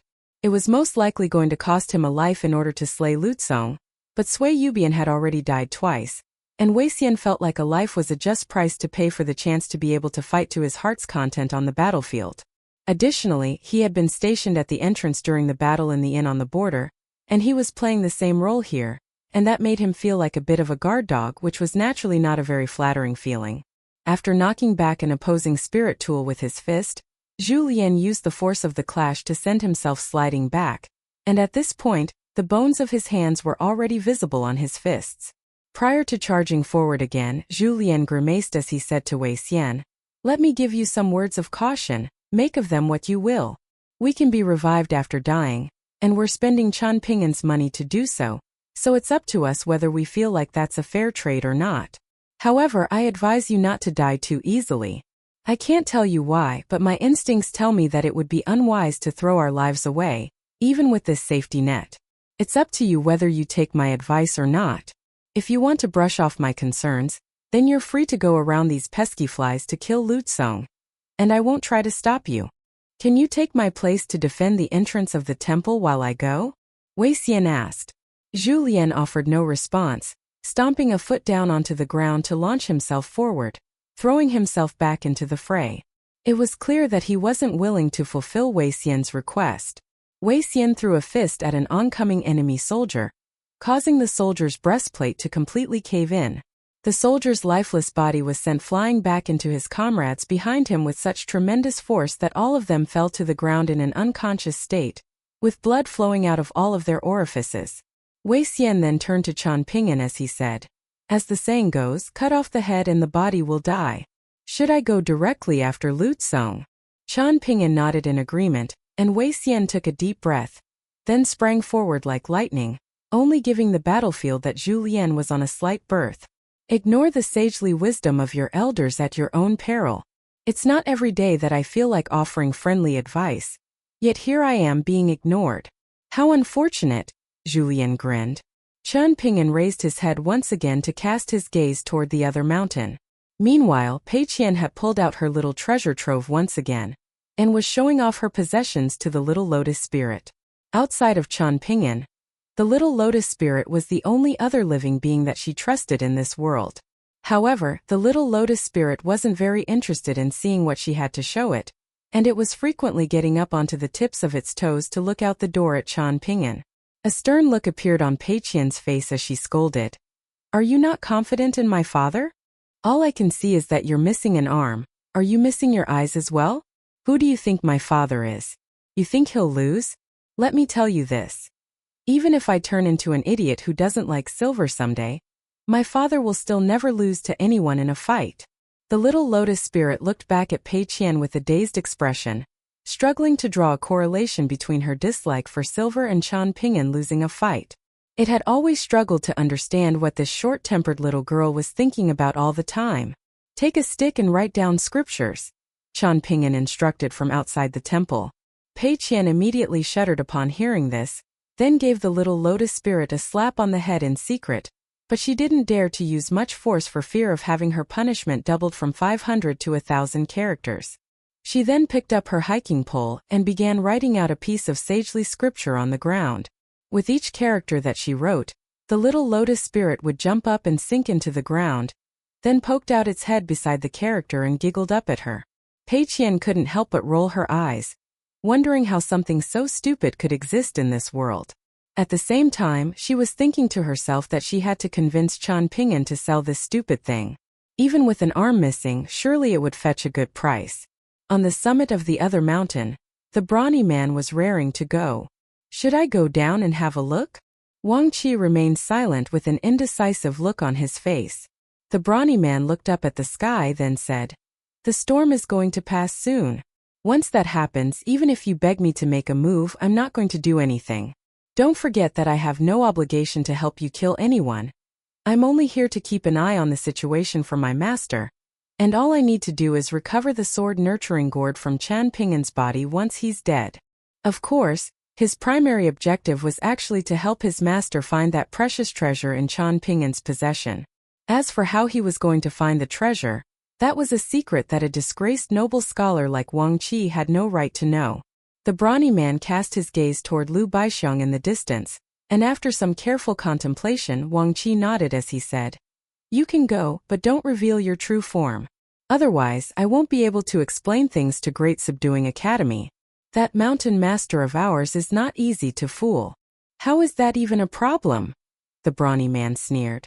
"Just say that you managed to guide me onto the path of righteousness and convince me to renounce my old ways, and that I want to request a water god temple from the Great Quan Empire through you.